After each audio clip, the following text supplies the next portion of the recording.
अच्छा सुनो, सब्सक्राइब करते वक्त ना घंटी बजा देना ताकि जब मैं ऑनलाइन आऊँ तो तुम्हारे फोन की भी नमस्कार दोस्तों, आप सभी का स्वागत है हमारे YouTube चैनल पर। तो दोस्तों आज हम बात करेंगे आपके बीटीसी या डीएलएड चतुर्थ सेमेस्टर गणित। जी हाँ दोस्तों, जो बच्चे डीएलएड फोर्थ सेमेस्टर में है तो उनके लिए ये वीडियो खास है। तो दोस्तों इस वीडियो में हम क्या डिस्कस करने वाले हैं, आपके बहुविकल्पीय क्वेश्चन।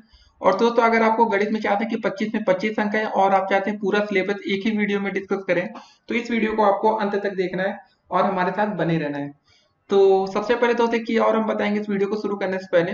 अब दोस्तों आप लोग डीएलएड के अंतिम सेमेस्टर में इस समय है, आप लोग यूपी टेट या सी टेट की तैयारी कर रहे होंगे, लेकिन आपको ध्यान में क्या रखना है कि इस समय आपकी बैक नहीं आनी किसी भी कीमत पर।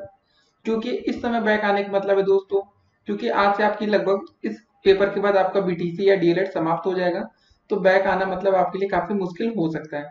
तो अभी तक आपकी कितनी भी बैक आ चुकी हो उससे कोई फर्क नहीं पड़ता, लेकिन अब आपको बैक नहीं लानी है। तो दोस्तों चलिए आज का पहला क्वेश्चन देखते हैं, उसके बाद और डिस्कशन करेंगे वीडियो में। आज का आपका पहला प्रश्न है, 3125 का घातीय संकेतन है।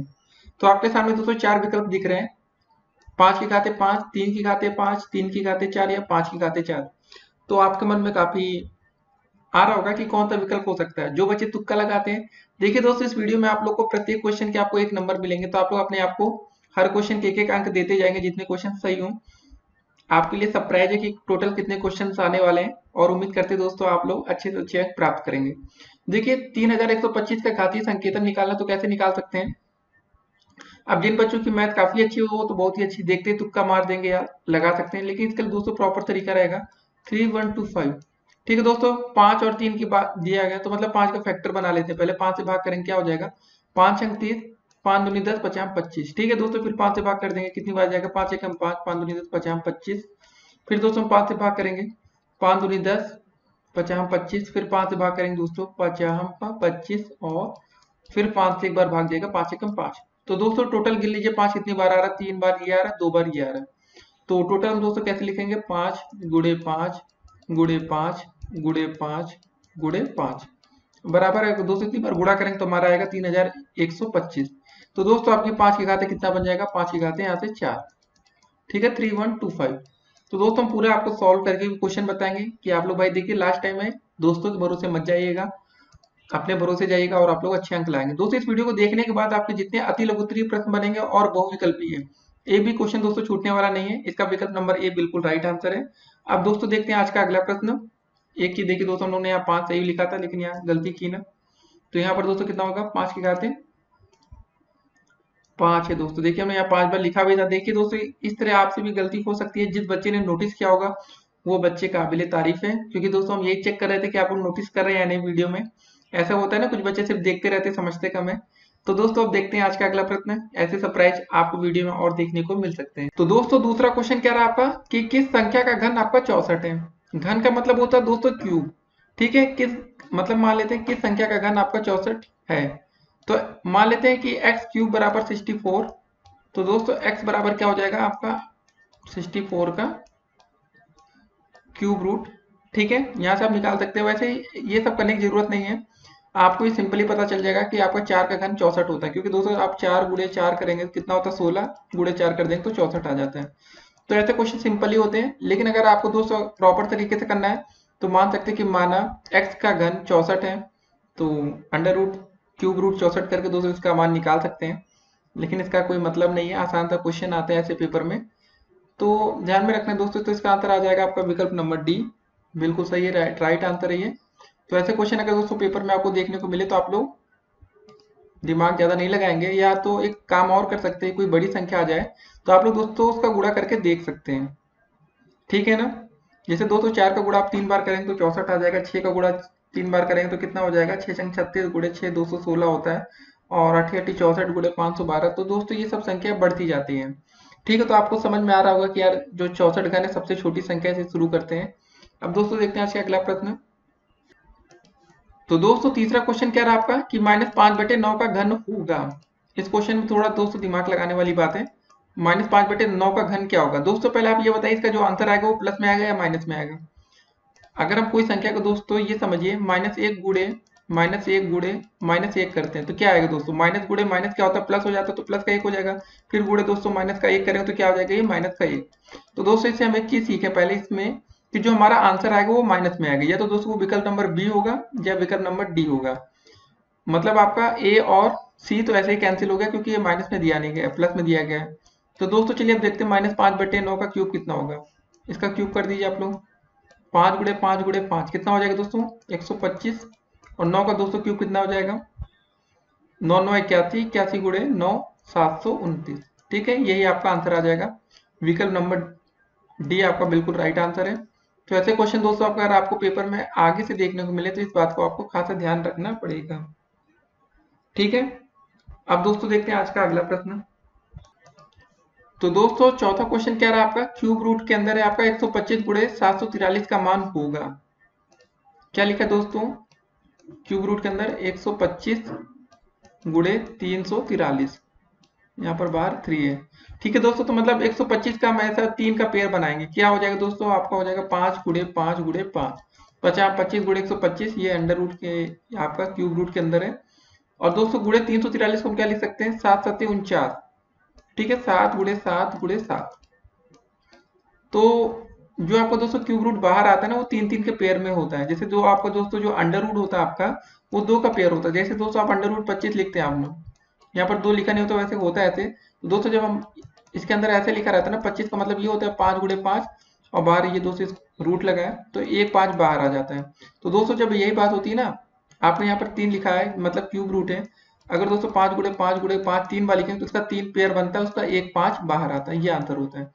ठीक है, इस कंडीशन में तो दोस्तों यहाँ पर देख लोगे 3 3 का पेयर जोड़ा बना लेंगे तो 1 5 बाहर आ जाएगा और आपका दोस्तों 1 7 बाहर आ जाएगा, तो गुणे होगा 7 × 5 = 35। कितना हो जाएगा, 35। तो ऐसे आसान से क्वेश्चन रहते हैं लेकिन पेपर में आ जाते हैं कभी कभी तो दिक्कतें पैदा होती हैं अगर आपको तरीका नहीं पता है। तो इसका पहला विकल्प बिल्कुल राइट आंसर है। तो दोस्तों आप लोग अच्छे से इसको पढ़ते रहिए, समझते रहिए। अब दोस्तों देखते हैं आज का अगला प्रश्न। तो दोस्तों पांचवा क्वेश्चन क्या रहा आपका, 0.0000008 का घनमूल है।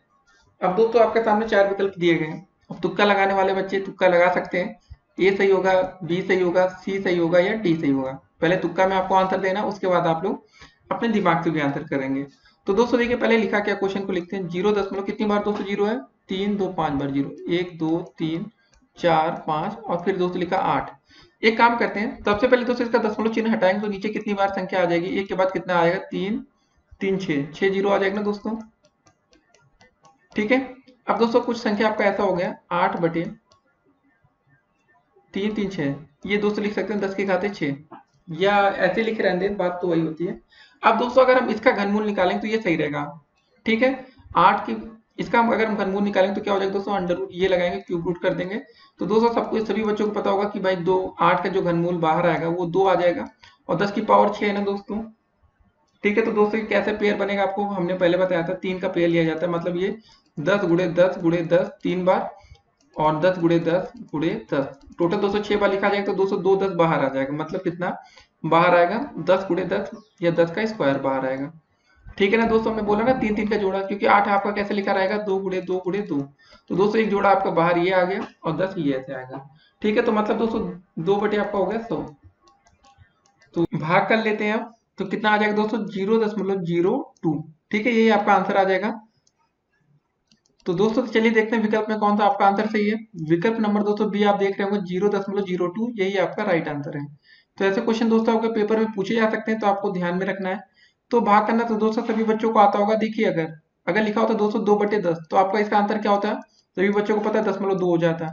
अब दोस्तों अगर 2/100 हो गया तो इसका आंसर क्या हो जाएगा बताइए, 0.02 ये होगा ना। तो कभी कभी कंफ्यूजन हो जाती है बच्चों को थोड़ी बहुत।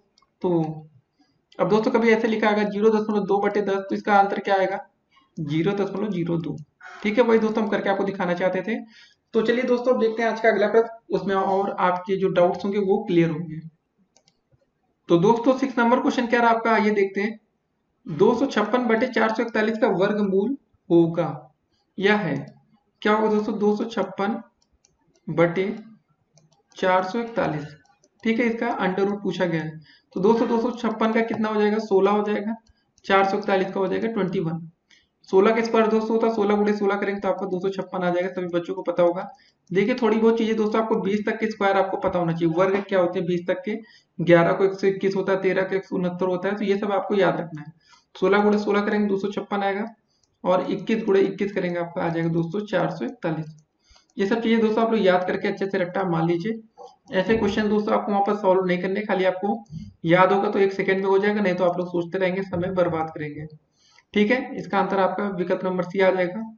अब दोस्तों आप चाहे तो इसको फैक्टर करके भी इसका आंसर निकाल सकते हैं, लेकिन उसमें समय ज्यादा बर्बाद होगा, तो हम ऐसा नहीं कहेंगे, लेकिन फिलहाल आपको इतनी छोटी डिजिट याद होनी चाहिए, वो ज्यादा आपके लिए बेटर होगा। अब दोस्तों देखते हैं आज का अगला प्रश्न। तो दोस्तों 7वां नंबर क्वेश्चन क्या रहा आपका, 0.09 का वर्गमूल है। देखिए ऐसे क्वेश्चन में स्मार्टनेस भी आपको दिखानी पड़ेगी। 0.09 का हमें अंडर रूट निकालना है। तो सबसे पहले दोस्तों एक काम करते हैं, इसमें हम जो दशमलव चिन्ह इसको हटा लेते हैं।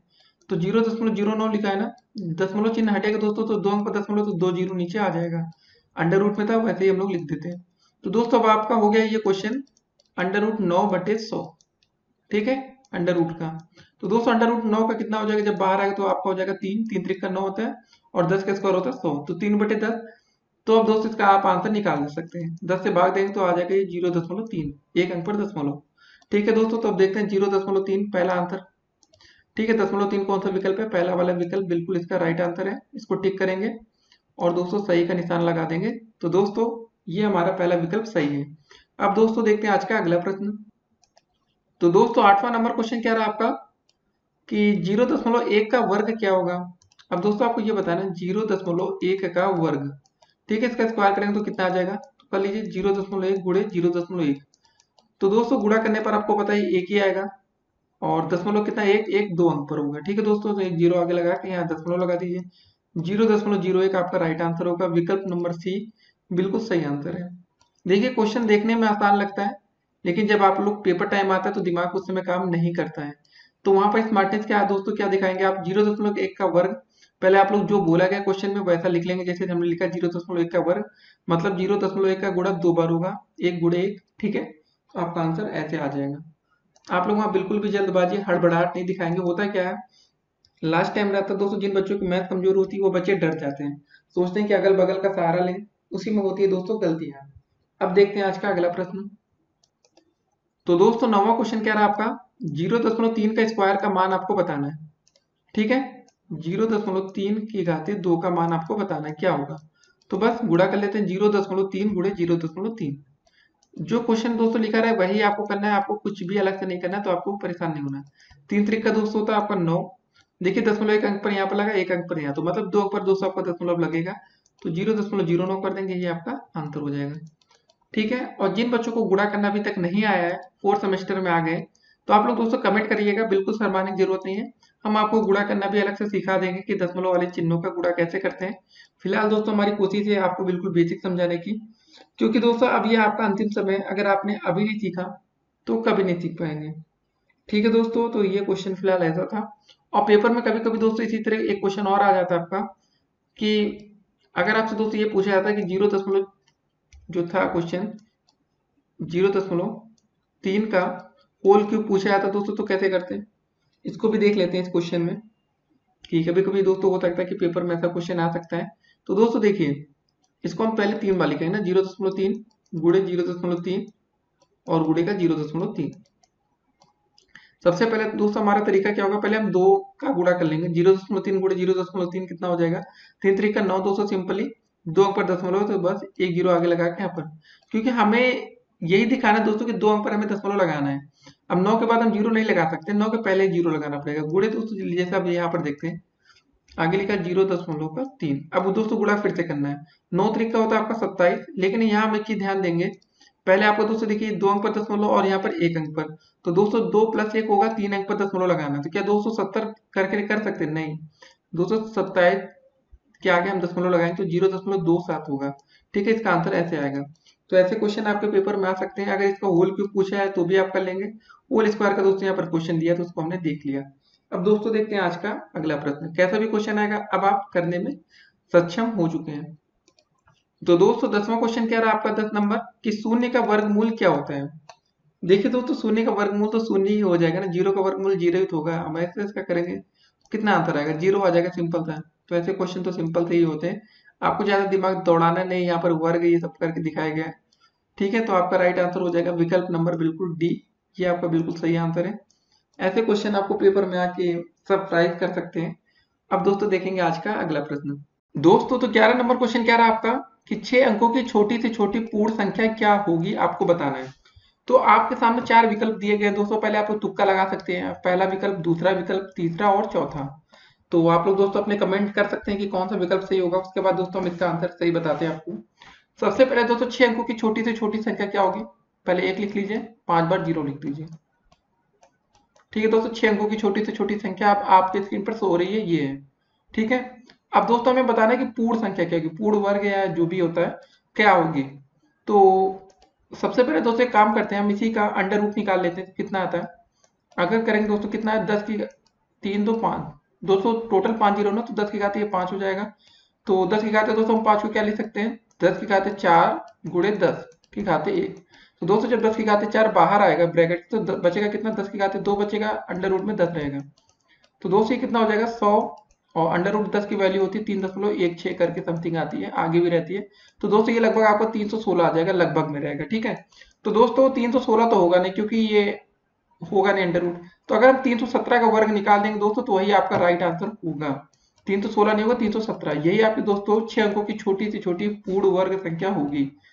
तो 317 गुणे 317 कर लेते हैं, 317 गुणे 317, गुणा करिए जल्दी से, 7 सत्ते 49 का 9, 7 एकम 7 4 11, 7 1 21, 1 22। ठीक है दोस्तों, अब 1 से गुणा हो जाएगा, 1 सत्ते 7, 1 एकम 1, 1 एकम 3। ठीक है, 1 या 3 मतलब 3 सत्ते 21, 3 एकम 3 2 5, 3 त्रिका 9। अब दोस्तों इसको जोड़ना है बस आपको, 9 आ गया, 7 1 8 हो जाएगा दोस्तों, 2 1 3 1 4 हो जाएगा यहाँ पर, 5 3 8 2 10, 9 1 10, 100 489। तो दोस्तों आपके सामने जो विकल्प नंबर डी आपको दिख रहा है दोस्तों, ये बिल्कुल राइट आंसर है। इसका सही आंसर क्या हो जाएगा आपका दोस्तों, 1,04,89। अब दोस्तों देखते हैं आज का अगला प्रश्न। देखिए कि और दोस्तों अगर ये क्वेश्चन आपको समझ में ना आए तो आप लोग कमेंट कर सकते हैं।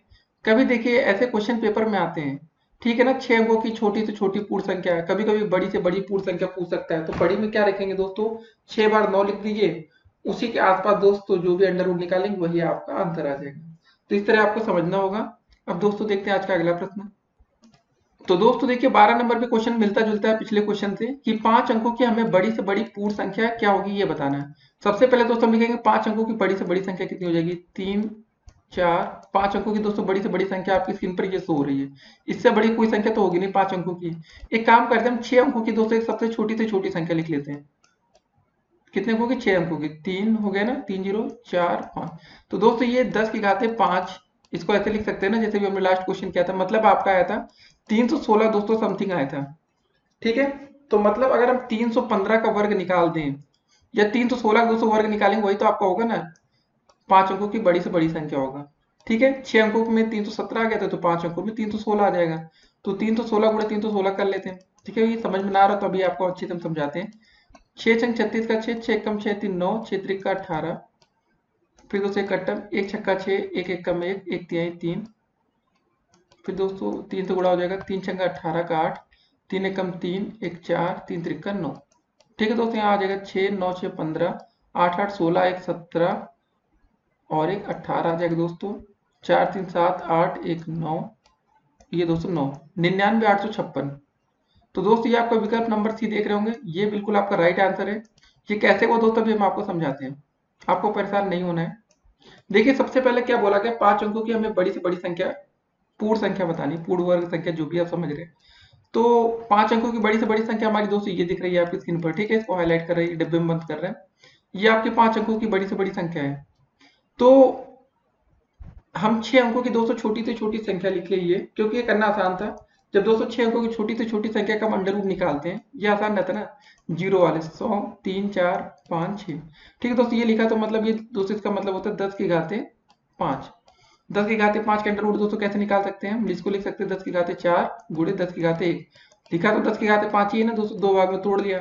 10 की घात का 4 का अंडर रूट निकालेंगे तो दोस्तों 10 की घात 2 बाहर आ जाएगा, अंडर रूट में 10 रह जाता है। तो दोस्तों वैसे ये 100 गुणे अंडर रूट 10 की वैल्यू होती है 3.16 समथिंग।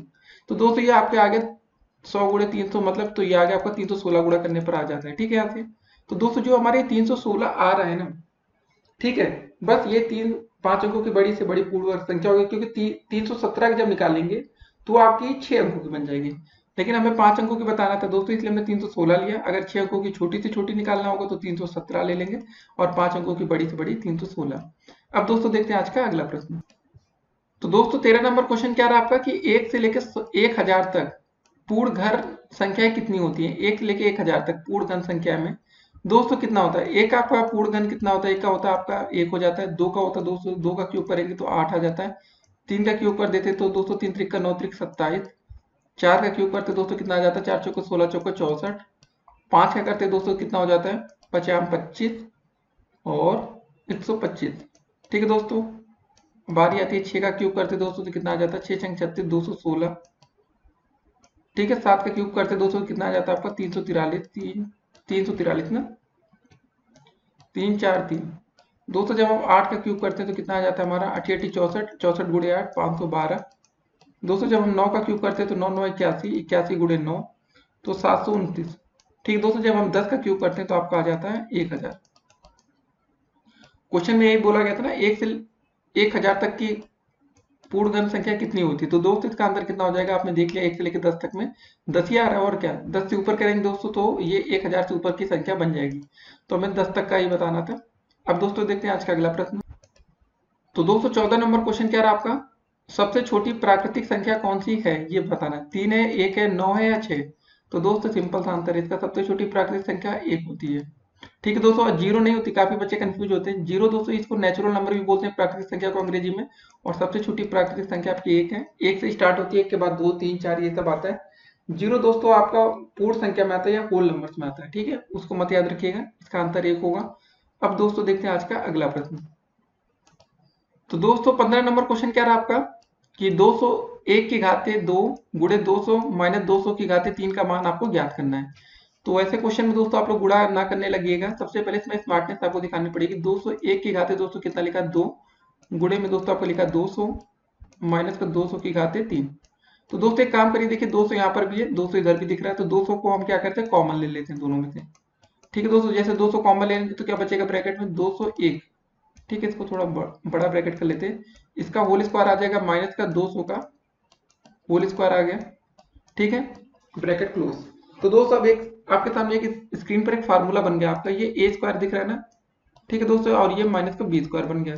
तो दोस्तों आपने ए स्क्वायर माइनस बी स्क्वायर का फार्मूला पढ़ा होगा, एक ब्रैकेट में हो जाता है ए प्लस बी और एक में होता है आपका ए माइनस का बी। तो दोस्तों वैसे ही इसमें भी कर लेंगे, ये हो जाएगा 200। पहले हम दोस्तों जब ए प्लस बी का फार्मूला लगाएंगे तो क्या हो जाएगा 201 प्लस का 200।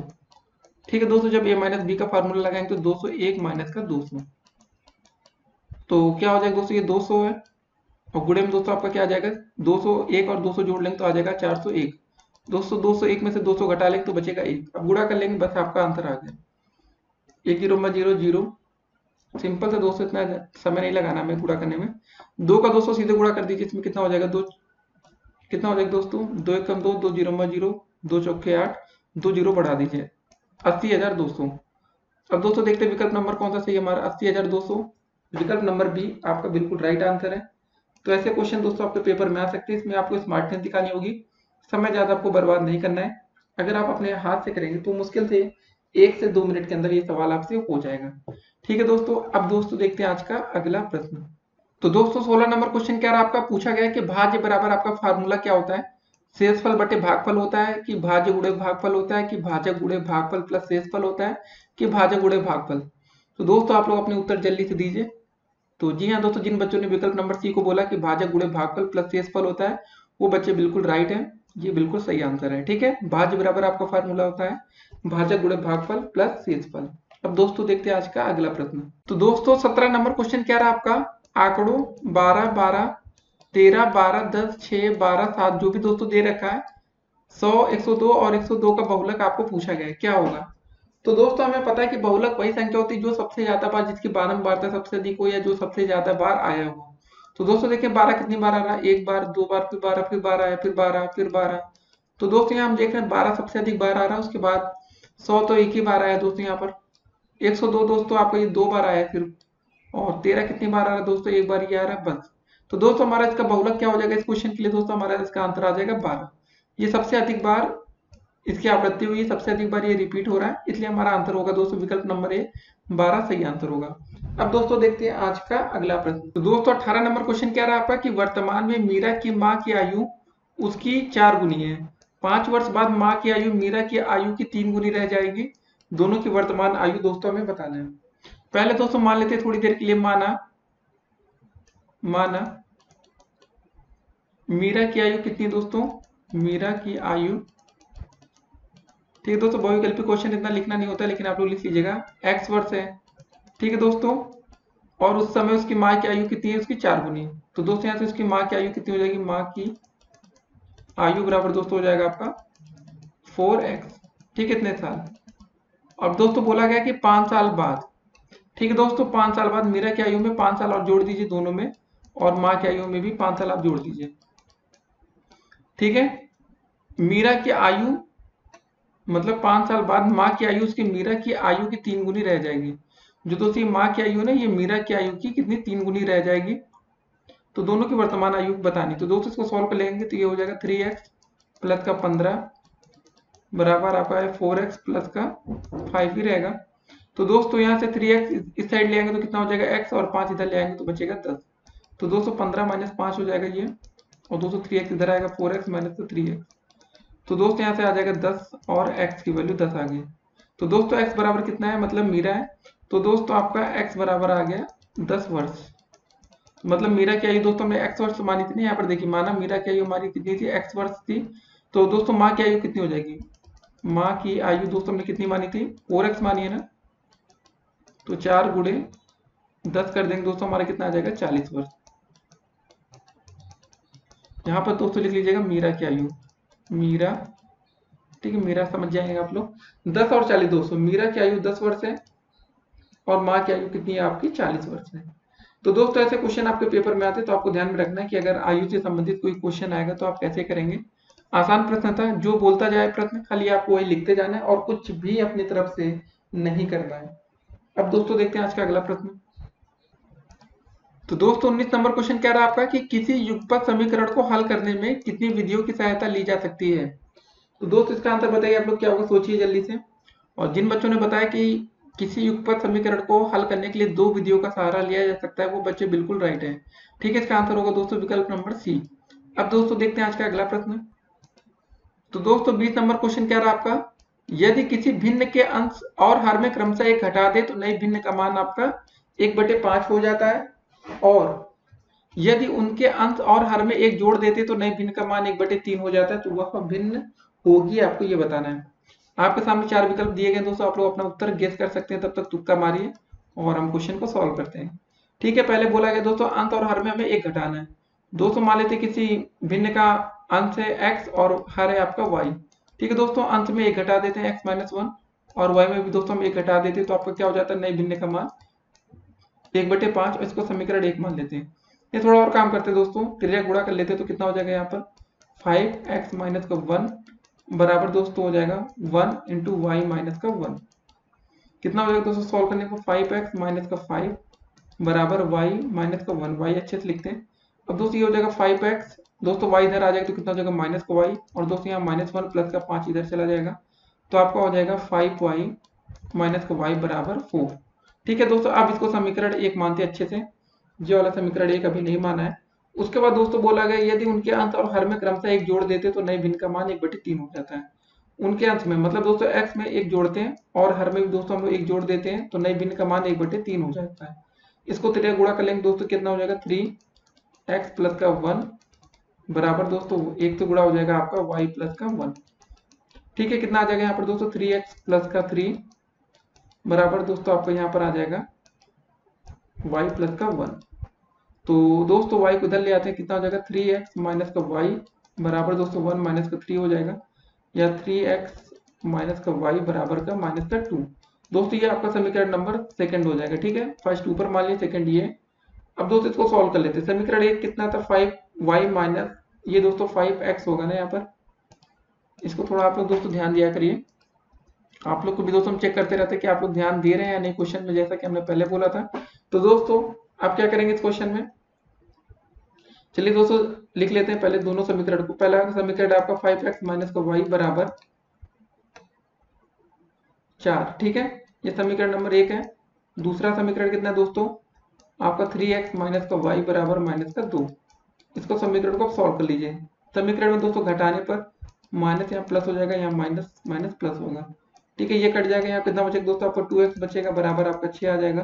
तो दोस्तों x बराबर आ जाएगा 6/2, 2 1 कम 2, 2 3 6 बराबर 3, ठीक है दोस्तों। तो हमारा x का मान आएगा 3। ये पहला आंसर हो गया, हमारा x का मान पता चल चुका है, मतलब अंश का मान पता चल चुका है। और दोस्तों हमारा विकल्प भी क्लियर होना शुरू हो जाएगा। या तो आंसर आपको दोस्तों बी विकल्प होगा या तो डी विकल्प होगा। अब हर का मान दोस्तों में निकालना है किसी भी समीकरण में दोस्तों। जी हाँ दोस्तों, जैसे समीकरण 1 और 2 माने थे हम लोग। चलिए यहाँ पर समीकरण 1 में ही x का मान हमें कितना रखना है, 3 रखना है। दोस्तों यहाँ x के कितना रखेंगे, 3 रख देंगे, तो कितना हो जाएगा 5 गुणे 3 माइनस का वाई बराबर 4, 5 या 15 माइनस का वाई बराबर दोस्तों हो जाएगा आपका 4, माइनस का वाई उधर जाएगा, कितना हो जाएगा प्लस का 15 माइनस 4 इधर आएगा, वाई इधर जाएगा। तो दोस्तों वाई बराबर आपका आ गया 11। अंत और हमारा दोस्तों हमें पता चल चुका है, वाई 11 होगा, मतलब अंश दोस्तों आपका कितना है, x है, y कितना है, हर है, ठीक है। ये y है नीचे ना, x की जगह 3, हर की जगह दोस्तों आप लोग y की जगह 11 रखेंगे। तो हमारा आंसर कितना आ जाएगा, 3/11। तो दोस्तों हमारा राइट आंसर है विकल्प नंबर डी, बिल्कुल सही आंसर है। अब दोस्तों देखते हैं आज का अगला प्रश्न। एक बात और दोस्तों, अगर आप लोग चाहते हैं कि हमसे व्हाट्सएप पर जुड़ना चाहते हैं तो दोस्तों आप लोग हमें मैसेज कर सकते हैं। हमारा व्हाट्सएप नंबर है 8738079216। तो दोस्तों वहाँ आपको मैथ की सारी वीडियोस मिल जाएगी। तो फिर से लिख लीजिए 8738079216। अब दोस्तों देखते हैं आज का अगला प्रश्न। दोस्तों तो 21 नंबर क्वेश्चन कह रहा है आपका कि विद्यालय की बास्केटबॉल टीम द्वारा 10 मैचों में प्राप्त अंक निम्नलिखित हैं, ठीक है। तो क्या क्या दोस्तों है, 10 12 8 9 जो भी है दोस्तों, मैच के अंकों की हमें माध्यिका बतानी है।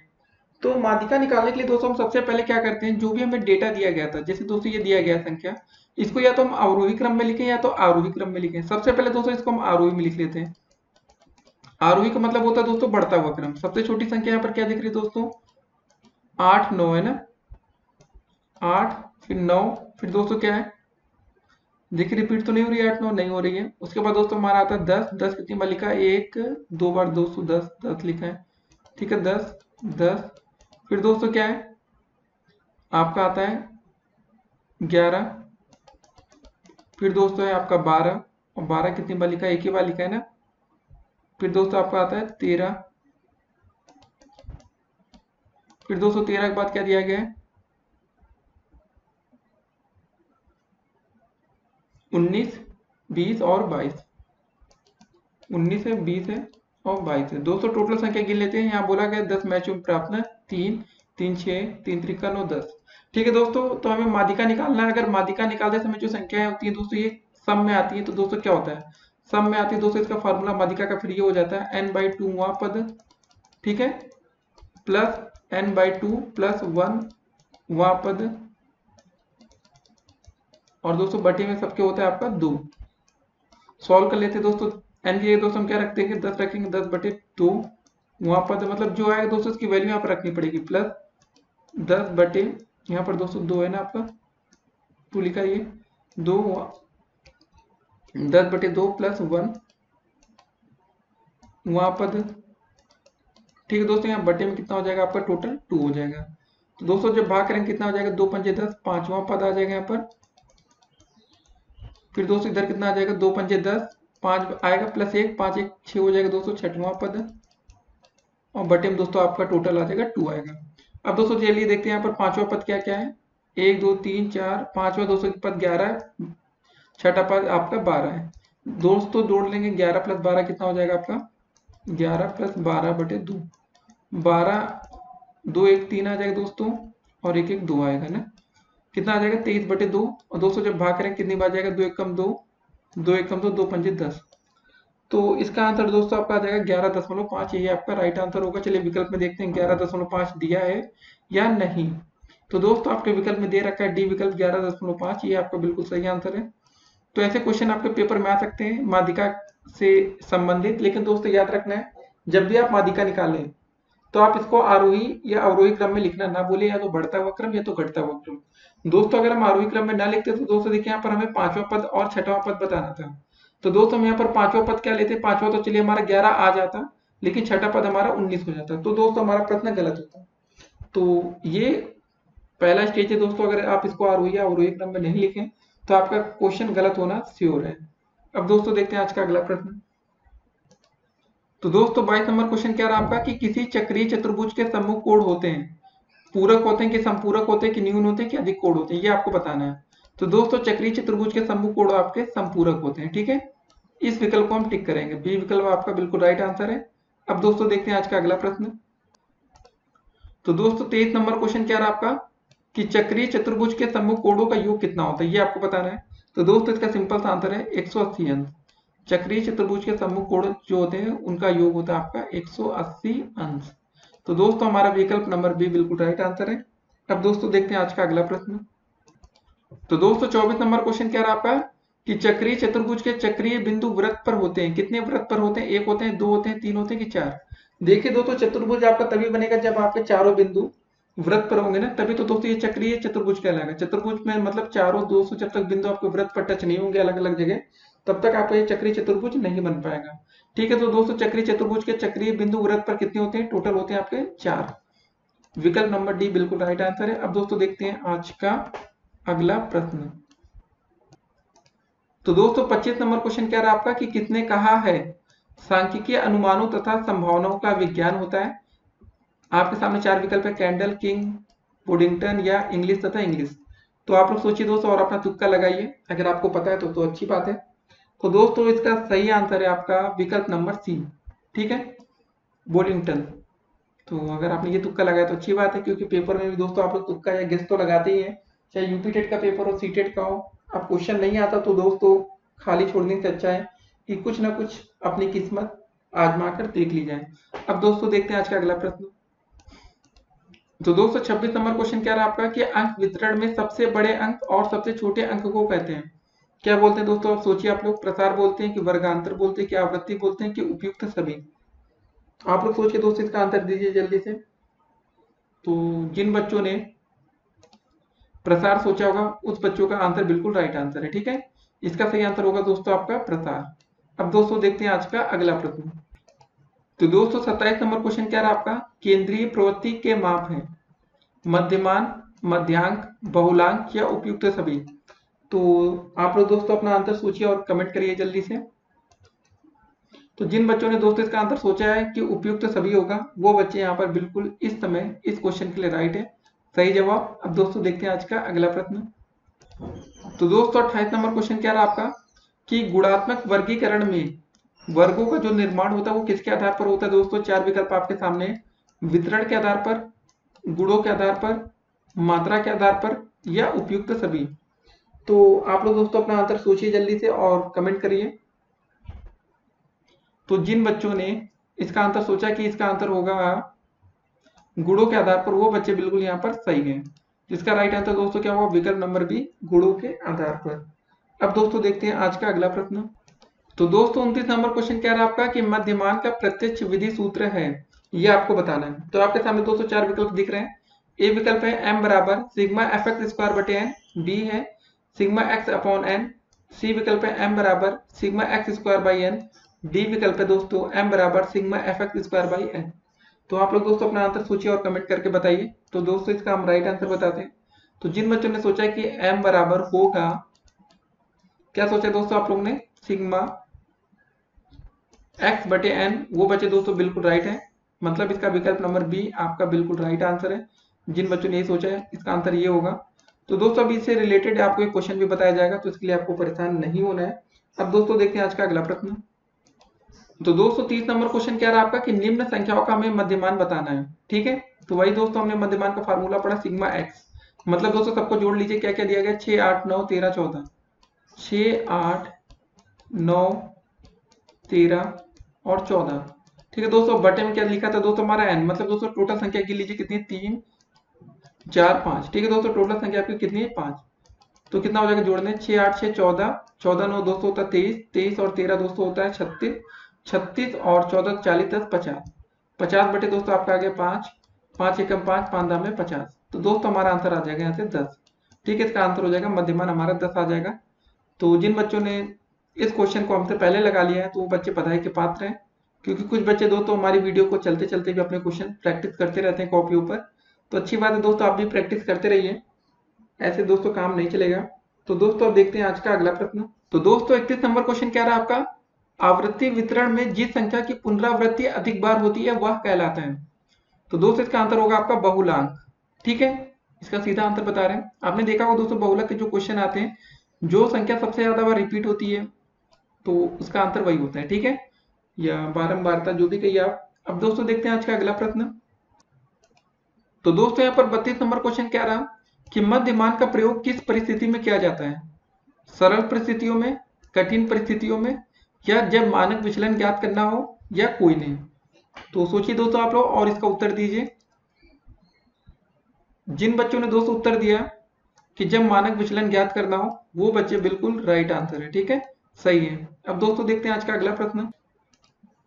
दोस्तों 33 नंबर क्वेश्चन क्या रहा आपका, केंद्रीय प्रवृत्ति का मान वह मान है जो समस्त आंकड़ों का श्रेष्ठतम प्रतिनिधित्व करता है। केंद्रीय प्रवृत्ति की यह परिभाषा किसने दी है, आपको बताना है। आपके सामने दोस्तों 4 विकल्प हैं, क्लार्क एवं सकाडे ने, सिप्सन व काफ्का ने, रास ने, मैकाले ने। सोचिए दोस्तों आप लोग आंसर और जल्दी से आप लोग अपना उत्तर दीजिए। तो जिन बच्चों ने दोस्तों विकल्प नंबर सी को चुना है वो बच्चे बिल्कुल राइट आंसर है। अब दोस्तों देखते हैं आज का अगला प्रश्न। तो दोस्तों 34 नंबर क्वेश्चन क्या रहा आपका, मध्यमान किन कारणों से लाभकारी होता है, पहला सरल विधि, या अंकगणितीय विधि पद्धति पर निर्भर इसलिए, या तुलना संभव है, या उपयुक्त सभी। सोचिए दोस्तों आप लोग अपना उत्तर और अपना आंसर दीजिए। क्या मध्यमान दोस्तों सरल विधि होती है या नहीं, सोच के बताइए आप लोग। होती है ना, तो सही है। अंकगणितीय पद्धति पर निर्भर है दोस्तों, ये भी सही है। तुलना भी संभव होता है, तो उपयुक्त सभी। इसका आंसर दोस्तों हो जाएगा आपका विकल्प नंबर डी, उपयुक्त सभी। अब देखते हैं आज का अगला प्रश्न। तो दोस्तों 35 नंबर क्वेश्चन क्या रहा आपका, मध्यांक के द्वारा ज्ञात किया जा सकता है या ज्ञात किया जाता है। क्या ज्ञात किया जाता है दोस्तों, सीमांत, मध्य बिंदु, या दोनों, या उपयुक्त में से कोई नहीं। सोचिए आप लोग और उत्तर दीजिए। जिन बच्चों ने सोचा कि इसका आंसर होगा मध्य बिंदु, वो बच्चे यहाँ पर बिल्कुल सही आंसर दे रहे हैं। तो विकल्प नंबर बी के साथ दोस्तों राइट आंसर है। अब दोस्तों देखते हैं आज का अगला प्रश्न। 36 नंबर दोस्तों क्वेश्चन क्या रहा आपका, बहुलांक अन्य नाम से जाना जाता है। क्या क्या नाम होता है दोस्तों, बहुलक, मोड, भूवियष्ट, या उपयुक्त सभी। सोचिए दोस्तों और आप लोग अपना उत्तर दीजिए, कौन सा राइट आंसर है यहाँ पर। एक ही विकल्प सही होगा यहाँ पर। और जिन बच्चों ने सोचा कि यार बहुलक सही होगा, वो तो सही है ही है, मोड वाले भी सही है, भूइष्टक भी सही है, उपयुक्त सभी वाले बिल्कुल राइट आंसर है। इसका सही आंसर होगा दोस्तों इस क्वेश्चन में उपयुक्त सभी। अब देखते हैं आज का अगला प्रश्न। दोस्तों तो 37 नंबर क्वेश्चन क्या रहा आपका, दीर्घ विधि से मध्यमान ज्ञात करने का सूत्र है, आपको ये बताना है। तो इसका आंसर सोचिए दोस्तों, सिग्मा एफ एन होगा, एफ बटे एन, या विकल्प number B sigma F X upon N, या विकल्प number C sigma F X square upon N, या इनमें से कोई नहीं। सोचिए दोस्तों आप लोग आंसर। और जिन बच्चों ने आंसर सोच लिया और आंसर दिया है sigma F X upon N, ठीक है, वो बच्चे बिल्कुल राइट आंसर है। इसका आंसर होगा दोस्तों विकल्प नंबर बी के साथ। जिन बच्चों गए हैं वो बच्चे पूरे 1 नंबर इस क्वेश्चन से प्राप्त करेंगे। अब देखते हैं आज का अगला। तो दोस्तों 38 नंबर क्वेश्चन क्या रहा आपका, माध्य, माध्यिका एवं बहुलक में आपको संबंध बताना है। तो आपके सामने 4 विकल्प शो हो रहे हैं दोस्तों, तो आप लोग बताइए कौन सा आंसर सही होगा। पहला विकल्प है माध्य माइनस बहुलक गुणे बराबर 3 गुणे माध्य माइनस माध्यिका। दूसरा विकल्प है दोस्तों माध्य गुणे बहुलक बराबर 3 गुणे माध्य माइनस माध्यिका। तीसरा विकल्प है माध्य प्लस बहुलक। चौथा है माध्य माइनस मतलब माध्य भाग्य बहुलक। तो आपके सामने दोस्तों 4 विकल्प हैं, आपको आंसर बताना है। तो जिन बच्चों ने दोस्तों टिक किया है, इसका पहला विकल्प माध्य माइनस बहुलक बराबर 3 गुणे माध्य माइनस माध्यिका, वो बच्चे बिल्कुल राइट आंसर है। ठीक है, इसका सही विकल्प यही होगा, माध्य माइनस बहुलक। याद कर लीजिए दोस्तों, बहुत ही इंपॉर्टेंट क्वेश्चन है ये। क्वेश्चन आपके सुपर टेट में भी आ चुका है, माध्य माइनस बहुलक बराबर 3 गुणे माध्य माइनस माध्यिका। अब देखते हैं दोस्तों आज का अगला प्रश्न। तो दोस्तों 39 नंबर क्वेश्चन क्या रहा आपका कि अव्यवस्थित प्राप्तांकों से मध्यांक की गणना का सूत्र बताइए। तो इसका आंसर दोस्तों 4 विकल्प दिए गए, m बराबर n+1 बटे 2वां पद, या m बराबर n+2 बाई 3 वहां पद, या ये दे रखा है या चौथा विकल्प। तो दोस्तों बताइए आप सही आंसर क्या होगा। तो जिन बच्चों ने दोस्तों अपना आंसर विकल्प नंबर 1 के साथ गए वो बच्चे बिल्कुल राइट है। अव्यवस्थित प्राप्तांकों के मध्यांक की गणना का सूत्र है m बराबर n+1/2 वहां पद। ठीक है, इसको टिक करेंगे दोस्तों, विकल्प नंबर 1 के साथ जाएंगे। अब देखते हैं आज का अगला प्रश्न। तो दोस्तों 40 नंबर क्वेश्चन क्या रहा आपका, किसी कक्षा के 24 शिक्षार्थियों की वर्षों में आयु के आंकड़े हमें निम्नलिखित दिए गए हैं। तो 24 शिक्षार्थी हैं दोस्तों, टोटल बच्चों की संख्या कितनी है यहाँ पर 24 है। ठीक है, और जो आयु दोस्तों में दिया गया वर्षों में 12, 13, 14, 15 और 16।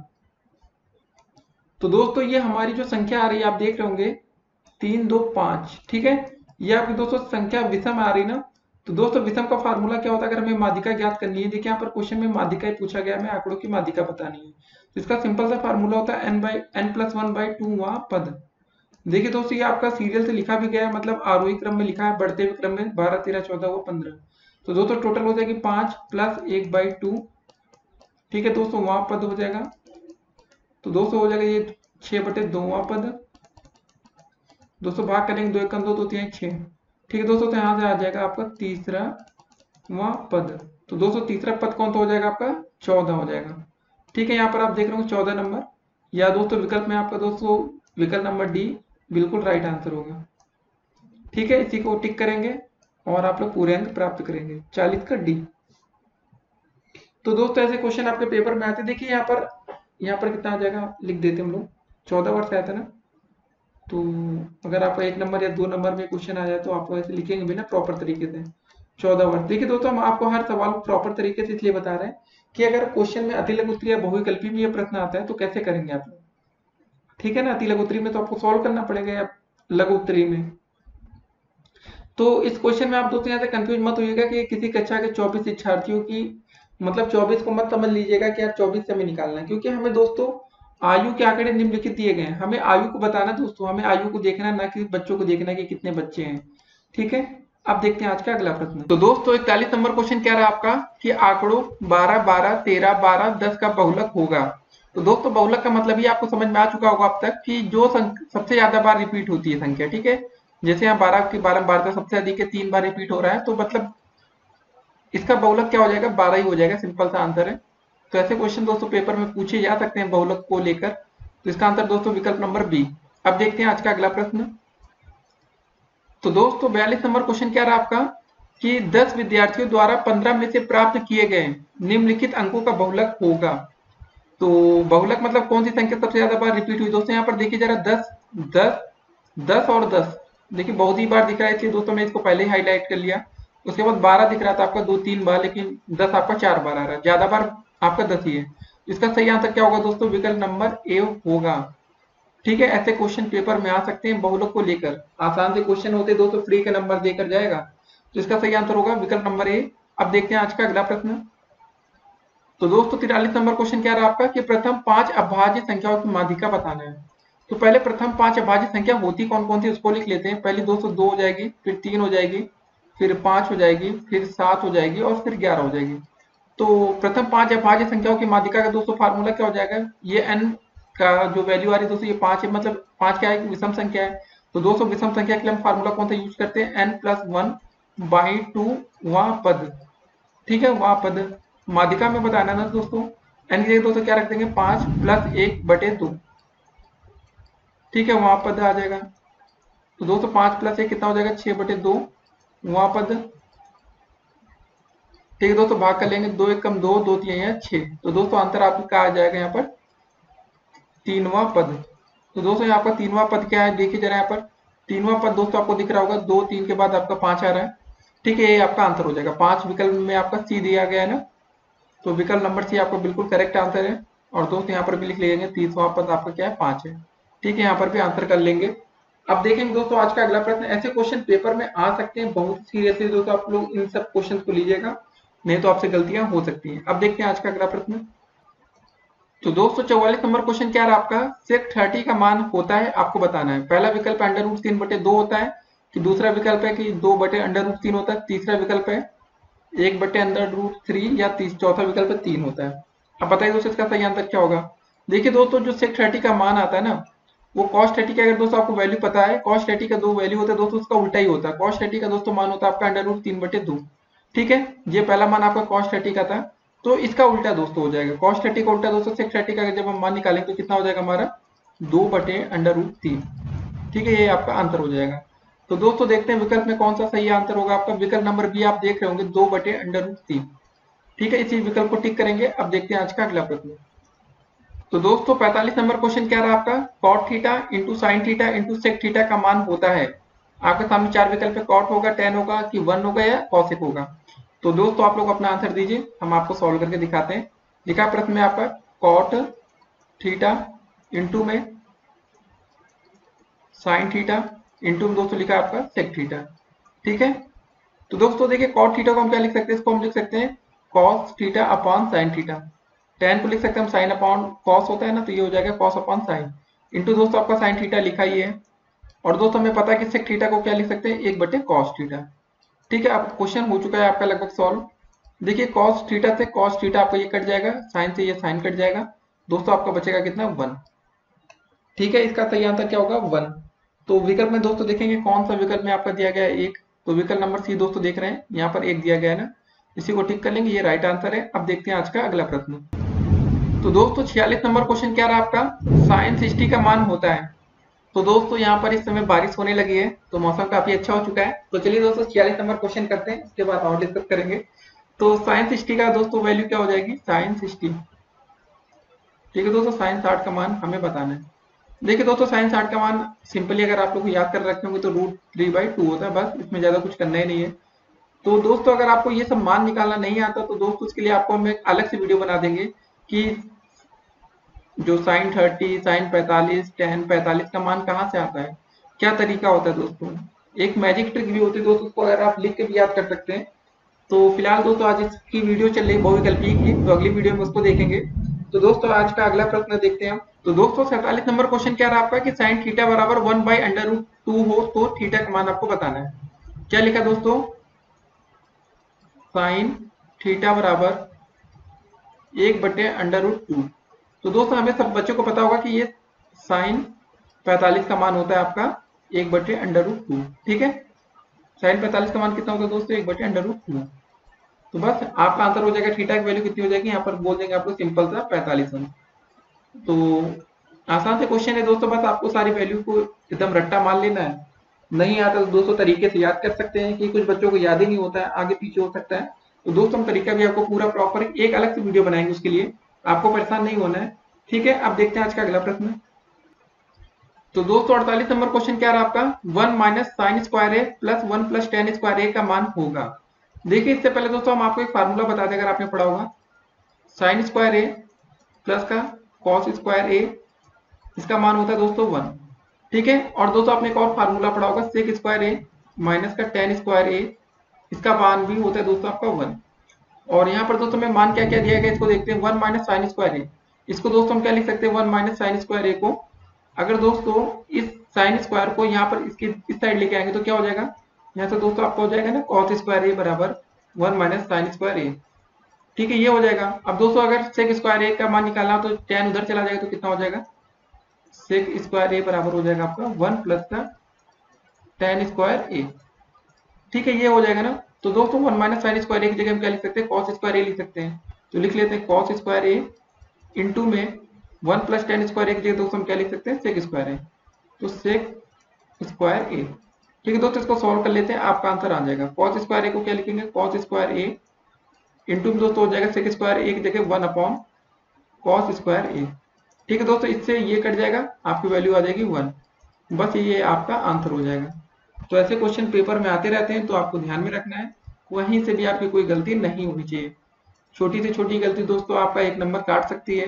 और दोस्तों हमें पता है कि 4th सेमेस्टर में किसी बच्चे का बैक आता है तो सबसे दुखद बात होती है। अब देखते हैं आज का अगला प्रश्न। तो दोस्तों 49 नंबर क्वेश्चन क्या रहा आपका कि बेलन के वक्र पृष्ठ का सूत्र होता है।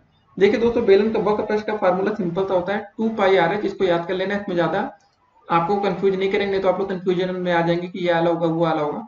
तो क्या होता है इसका फार्मूला सिंपल था 2πr × h। ठीक है, इसको याद कर लीजिए। अब देखते हैं आज का अगला प्रश्न। तो दोस्तों 50 नंबर क्वेश्चन क्या रहा आपका, शंकु की तिरछी ऊंचाई होती है, आपको ये बताना है। पहला विकल्प है दोस्तों एल स्क्वायर बराबर एच प्लस आर, दूसरा विकल्प है H square plus R square, तीसरा विकल्प है एल बराबर अंडर रूट में H square plus R square, या चौथा विकल्प है इनमें से कोई नहीं। देखिए दोस्तों, शंकु की तिरछी ऊंचाई का फॉर्मूला नॉर्मली होता है एल स्क्वायर बराबर आपका एच स्क्वायर प्लस का आर स्क्वायर। ठीक है दोस्तों, अगर ये नया दिया गया हो फॉर्मूला तो ये दिया गया हुआ एल बराबर अंडर रूट का आपका एच का स्क्वायर प्लस का आर का स्क्वायर। ठीक है, आपका विकल्प नंबर सी आपका कुछ ऐसे दिया गया है ना, ये एल दिया गया दोस्तों, इसको ध्यान में रखना है। तो ये आपका आंसर बिल्कुल करेक्ट हो जाएगा। तो दोस्तों अब तक हमने 50 क्वेश्चन देख लिए हैं। एक अच्छी बात है, एक अच्छी अचीवमेंट है, कितने कम समय में दोस्तों हमने 50 प्रश्न देखे। अब देखते हैं आज का अगला प्रश्न। तो दोस्तों 51 नंबर क्वेश्चन क्या रहा आपका, किसी चतुर्भुज की सम्मुख भुजाओं का प्रत्येक युग्म परस्पर समांतर हो तो उसे हम कहते हैं, क्या कहते हैं? तो इसका आंसर दोस्तों हो जाएगा आपका सिंपल सा समांतर चतुर्भुज। इसको याद रखना है, ठीक है। इसका आंसर क्या होगा, विकल्प नंबर सी समांतर चतुर्भुज। इसको टिक करेंगे।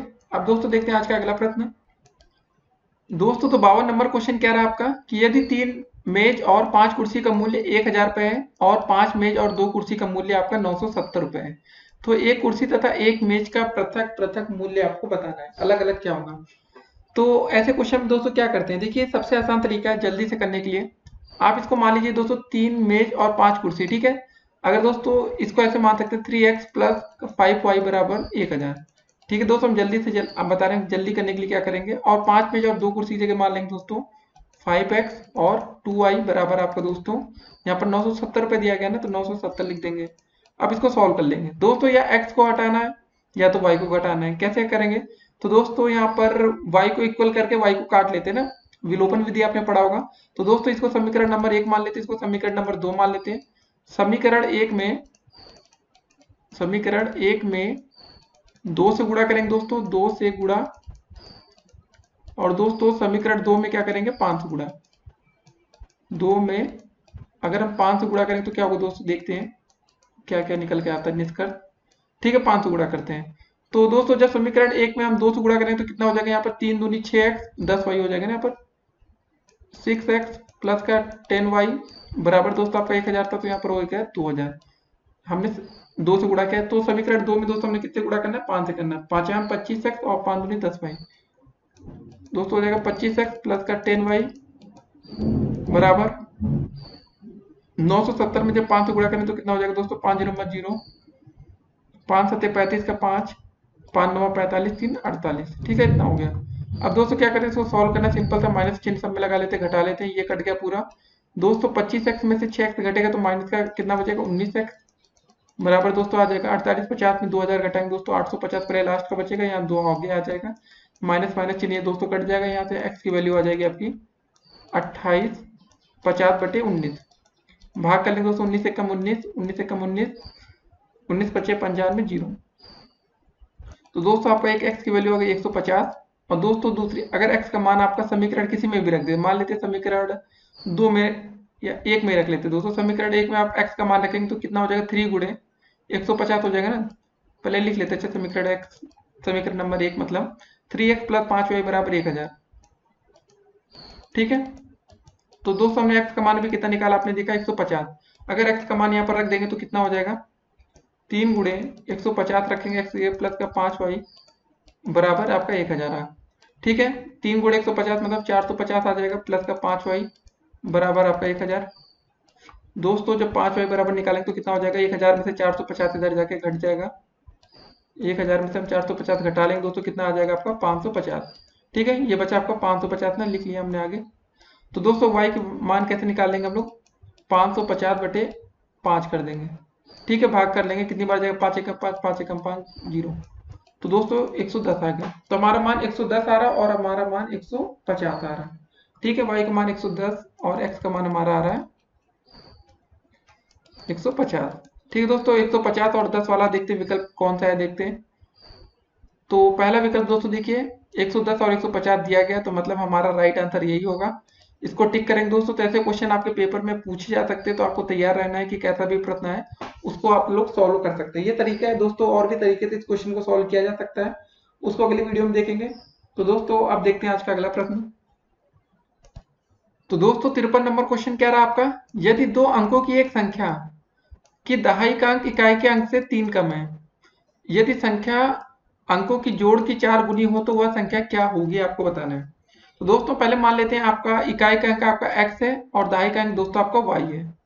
इकाई माना दोस्तों लिख लेंगे आप लोग, माना इकाई का अंक आपका दोस्तों कितना है, इकाई बराबर आपका x है, दहाई आपका दोस्तों कितना है, y है। ठीक है, मान सकते हैं आप लोग दहाई बराबर y। ठीक है, क्या बोला गया दोस्तों, दहाई का अंक इकाई के अंक से 3 कम है, मतलब y बराबर इकाई के अंक से 3 कम है। ठीक है, तो यहाँ से दोस्तों हम एक मान निकाल सकते हैं, इसको 3 को इधर ले जाए, y को इधर ले आए, x माइनस वाई बराबर दोस्तों आ जाएगा आपका प्लस का 3, समीकरण नंबर 1। अब दोस्तों बोला गया यदि संख्या अंकों की जोड़ की 4 गुनी हो तो वह संख्या होगी। तो दोस्तों संख्या आपकी सिंपल से क्या मानते हैं, 10y प्लस एक्स मान लेते हैं। अंकों की जोड़ की 4 गुनी दोस्तों, मतलब अंक क्या कहते हैं आपके x और y, तो इसकी 4 गुनी ना, इसकी 4 गुनी कर देते, बस हो गया आपका दूसरा समीकरण दोस्तों आपका यही से तैयार हो जाएगा। 10y प्लस का x बराबर दोस्तों अंदर 4 का गुणा हो जाएगा 4x प्लस का 4y। ठीक है दोस्तों, एक काम करते हैं, इधर ही लेके जाते हैं, 4x इधर सबको लेके आते हैं तो कितना हो जाएगा आपका 4x माइनस का x आ जाएगा प्लस का 4y माइनस का 10y बराबर हो जाएगा दोस्तों आपका 0। तो यहाँ से कुछ वैल्यू आ जाएगी 3x माइनस का 6y इक्वल टू 0। ठीक है दोस्तों, तो कुछ तो आ गया ना यहाँ से। और दोस्तों आपका समीकरण नंबर 1 ये था। तो एक काम और कर सकते हैं, 3 से और इसको दोस्तों कॉमन ले लें तो क्या हो जाएगा, 3 से भाग कर लेंगे, कॉमन ले लें तो बचेगा यहाँ पर x minus 2y equal to 0। समीकरण नंबर 2 ये बनेगा। समीकरण नंबर 1 दोस्तों क्या है, x minus Y equal to 3। ठीक है, इसको सॉल्व कर लेते हैं। तो 200 यहाँ पर घटा लेंगे, माइनस हो जाएगा, यहाँ प्लस हो जाएगा, यहाँ पर माइनस हो जाएगा, ये कट जाएगा। यहाँ दोस्तों बचेगा आपका कितना, माइनस का y इक्वल टू माइनस का 3, माइनस से माइनस दोस्तों कट जाएगा, तो y का मान हमारा आ जाएगा 3। तो दोस्तों हमारा y कौन सा अंक है, इकाई के दहाई, तो दोस्तों हमने दहाई का अंक माना तो y। तो दोस्तों आप यहाँ देखिए विकल्प में दहाई में कौन से 3 आ रहा है, इसी में आ रहा है, तो दोस्तों आपका सही आंसर विकल्प नंबर सी हो जाएगा। अभी हम लोग इकाई का अंक भी निकाल के देख लेंगे, ऐसी बात नहीं है। तो दोस्तों इकाई का अंक निकालने के लिए किसी भी समीकरण में इसका मान रख देंगे, x माइनस वाई बराबर 3 है ना, ये इक्वेशन था हमारा, x minus Y equal to 3 था हमारा। ठीक है दोस्तों, y का मान हमारा कितना था, 3 रख देंगे, x माइनस का 3 बराबर 3। तो दोस्तों यहाँ से x बराबर कितना आ जाएगा, 3 प्लस 3 बराबर आ जाएगा 6। ठीक है दोस्तों, हमारा इकाई का अंक आपका आ जाएगा, क्या आ जाएगा, इकाई की जगह दोस्तों हम लोग पहले लिखेंगे 6 और दहाई की जगह लिखेंगे 3। ठीक है, इकाई दहाई ऐसे ही पढ़ते हैं ना हम लोग, 36 आ गया अंतर। तो दोस्तों देखिए कितना आसान था क्वेश्चन था। अब देखते हैं आज का अगला प्रश्न। तो दोस्तों 54 नंबर क्वेश्चन क्या रहा आपका, समीकरण ये दे रखा है 3x प्लस वाई समथिंग करके दोस्तों। ठीक है, दूसरा x प्लस 2y बराबर 3 का प्रतिस्थापन विधि से x और y का मान आपको बताना है, क्या होगा। देखिए दोस्तों क्वेश्चन आपका है 3x प्लस का y इक्वल टू 4। तो दोस्तों प्रतिस्थापन विधि होता क्या है, कुछ कोई अलग से विधि होती है कि क्या होता है, देखिए समझिए। ये सिंपल सी विधि दोस्तों, जैसे आप यहाँ से y का मान निकाल लें, y का मान दोस्तों हम लोग निकालेंगे तो कितना हो जाएगा 4 माइनस का 3x। ठीक है दोस्तों, 3x यही हो जाएगा ना दोस्तों। जो दूसरा समीकरण है x प्लस 2y बराबर 3, ये समीकरण दोस्तों आपका 1 था और ये दोस्तों आपका समीकरण 2 है। तो समीकरण 2 में जो y का मान हमने निकाला है अभी, यहाँ पर y की जगह दोस्तों 4 माइनस 3x रख देंगे तो हमें x का मान पता चल जाएगा। x प्लस y की जगह क्या रखें, 4 माइनस 3x, 2 इंटू 4 माइनस का 3x बराबर दोस्तों हो जाएगा आपका 3। तो यहाँ पर कितना हो जाएगा, x प्लस 4 दूनी 8, 2 का अंदर गुणा होगा, 3 दूनी 6x बराबर हो जाएगा दोस्तों 3। तो क्या हो जाएगा दोस्तों, 6x में से एक x घटेगा तो कितना बचेगा, माइनस का 5x। दोस्तों 8 इधर जाएगा तो कितना हो जाएगा आपका 3 माइनस का 8। तो माइनस का 5x बराबर दोस्तों हो जाएगा माइनस का 5, माइनस में माइनस कट गया, x का मान आ जाएगा यहाँ पर 1। ठीक है, 5 से भाग हो जाएगा ना दोस्तों, 5 एकम 5। x का मान दोस्तों अगर 1 आ गया तो x का मान किसी भी समीकरण में रख दीजिए। जैसे दोस्तों आपका समीकरण नंबर 2 था, यहाँ पर अगर x का मान रखेगा, x प्लस 2y बराबर 3 है ना, क्या है, x प्लस 2y बराबर 3 है, तो हम x की जगह दोस्तों अगर 1 रख देंगे तो कितना हो जाएगा, 1 प्लस 2y बराबर 3। तो दोस्तों यहाँ पर कितना हो जाएगा, 2y इक्वल टू 3 माइनस का 1। तो 2y इक्वल टू दोस्तों 2 आ जाएगा, तो 2 से 2 कट जाएगा, 2 एकम 2, तो y का मान भी 1 आ जाएगा। तो दोस्तों y का मान भी 1 आ रहा है, x का मान भी 1 आ रहा है। तो आंसर देखेंगे जिसमें x और y दोनों के मान 1 1 आ रहा हो, तो दोस्तों हमारा विकल्प नंबर आप दोस्तों बी देख रहे हैं, दोनों के मान 1 1 आ रहे हैं, यही आपका राइट आंसर है। अब दोस्तों देखते हैं आज का अगला प्रश्न। तो ऐसे क्वेश्चन दोस्तों पेपर में आ सकते हैं, तो वहां पर आपको कोई मेथड करके नहीं दिखाना होगा, बहुविकल्पी में आएगा तो आप सिर्फ राइट आंसर देखना है। ठीक है, दोस्त अगर आपकी हेल्प कर दे तो क्या बात होगी। अब देखते हैं आज का अगला प्रश्न। तो दोस्तों 55 नंबर क्वेश्चन क्या रहा आपका, वृत्त के क्षेत्रफल का सूत्र क्या है। तो आपको पता है ना दोस्तों, वृत्त का क्षेत्रफल का सूत्र क्या होता है, इसका सिंपल सा फार्मूला होता है नॉर्मली पाई आर स्क्वायर, इसको याद कर लेंगे। ऐसे क्वेश्चन दोस्तों और विकल्प नहीं देखने चाहिए, नहीं तो आप परेशान होंगे। तो वृत्त के क्षेत्रफल का फार्मूला होता है आपका सिंपली पाई आर स्क्वायर। दोस्तों जहां पर हम पाई का मान क्या रखते हैं, 22/7। ठीक है, याद भी रखना है कि पाई का मान हमारा क्या रखा जाएगा, पेपर में क्वेश्चन आएगा तो। अब देखते हैं आज का अगला प्रश्न। तो 256 नंबर क्वेश्चन क्या रहा कि यदि एक वृत्त का क्षेत्रफल 616 वर्ग मीटर है तो इसका हमें व्यास पता करना है कि क्या होगा। तो चलिए दोस्तों करके देखते हैं। वृत्त का क्षेत्रफल का फार्मूला दोस्तों क्या होता है आपका, पाई आर स्क्वायर होता है ना, बराबर दोस्तों दिया गया 616। तो आर स्क्वायर बराबर दोस्तों क्या हो जाएगा आपका 616/पाई। तो दोस्तों हमें चूंकि हमें पता है कि पाई का मान कितना होता है, आपको बताया भी हमने 22/7, इसका मान रख लेंगे। दोस्तों हो जाएगा आपका आर स्क्वायर बराबर 616/22। दोस्तों बटे में 7 करेंगे तो ये भाग में था, ऊपर गुड़े में आ जाएगा। 11 दूनी 22 भाग करेंगे, 11×5 = 55, 6×6 = 66, 2 दोस्तों 2 दूनी 4, 2 8 16, 28 × 7 हो जाएगा। आर स्क्वायर बराबर दोस्तों 7 8 56 का 6, 7 दूनी 14, 14 5 200 होता 19। तो आर बराबर दोस्तों क्या हो जाएगा आपका √196। तो दोस्तों यहाँ से आपका आर का मान आ जाएगा 14 सेंटीमीटर। ठीक है दोस्तों, ये त्रिज्या आई अभी, ये फाइनल आंसर नहीं है अभी। आपको क्या निकालना क्या है, हमें इसका व्यास पता करना है। दोस्तों व्यास का हमारा एक फार्मूला होता है सिंपल सा, व्यास बराबर क्या होता है आपका 2 गुणे में त्रिज्या। ठीक है, क्या होता है व्यास बराबर 2 गुणे त्रिज्या। तो दोस्तों 2 और त्रिज्या भी दोस्तों हमने निकाली 14 सेंटीमीटर, तो 2 गुणे 14 बराबर हो जाएगा आपका 28 सेंटीमीटर। तो जो बच्चे भाई जल्दबाजी में रहते हैं, क्वेश्चन पूरा नहीं पढ़ते, तो वो बच्चे यहाँ पर गलती करेंगे और 14 को टिक मार के आएंगे, लेकिन इसका राइट आंसर होगा आपका 28 मीटर। ठीक है दोस्तों, हम लोग यहाँ पर जो इसकी यूनिट लिख रहे थे सेंटीमीटर में, ये सेंटीमीटर में नहीं होगा, यहाँ पर सब मीटर में दिया गया तो भाई मीटर में ही लिखेंगे। वो तो हमने देखा नहीं क्वेश्चन में, तो आपको दोस्तों ध्यान में देना है कि अगर यूनिट अगर आपकी मीटर में है तो सब कुछ आपका जो आंसर आएगा वो मीटर में ही आएगा। ठीक है ना, 28 मीटर। तो हमने कौन सा विकल्प टिक करना है, 28 मीटर को टिक करना है। और ये दोस्तों आपका व्यास है, देखिए जो 14 आ रहा है वो आपका त्रिज्या आ रही है, लेकिन हमें प्रश्न में व्यास पूछा गया था। अब देखते हैं आज का अगला प्रश्न। तो दोस्तों 57 नंबर क्वेश्चन क्या रहा आपका कि चतुर्भुज के चारों कोणों का योगफल कितना होता है। तो चतुर्भुज के चारों कोणों का योगफल आपका दोस्तों होता है 360 अंश। यहाँ पर तो ऐसा दिया नहीं गया, लिखा है एक समकोण होता है कि 2 समकोण की 4 की इनमें से कोई नहीं। तो दोस्तों जब 4 समकोण को जोड़ देंगे 90 90 90 और 90, तो दोस्तों आपका बन जाएगा 360 अंश। इसका सही आंसर हो जाएगा आपका 4 समकोण। अब देखते हैं आज का अगला प्रश्न।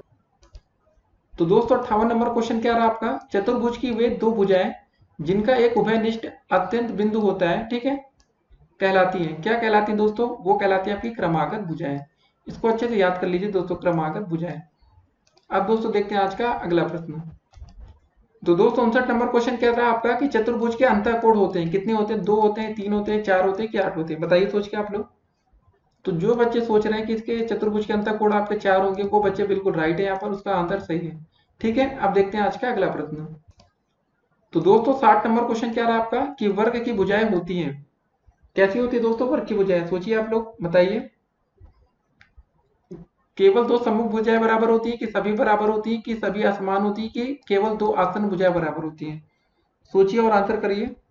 तो दोस्तों वर्ग की जो होती है ना, सभी भुजाएं आपकी बराबर होती है, इसका आंसर होगा विकल्प नंबर बी, ये आपका बिल्कुल राइट है। तो दोस्तों 61 नंबर क्वेश्चन क्या रहा आपका कि आयत के विकर्ण परस्पर होते हैं, क्या होते हैं दोस्तों, लंब होते हैं कि बराबर होते हैं कि असमान होते हैं कि समांतर होते हैं, आपको ये बताना है। तो आयत के विकर्ण परस्पर दोस्तों आपके होते हैं बराबर, इसको टिक करेंगे। ठीक है, अब देखते हैं आज का अगला प्रश्न। तो दोस्तों 62 नंबर क्वेश्चन क्या रहा आपका कि वर्ग की चारों भुजाएं होती हैं, कैसी होती है दोस्तों, आप बताइए।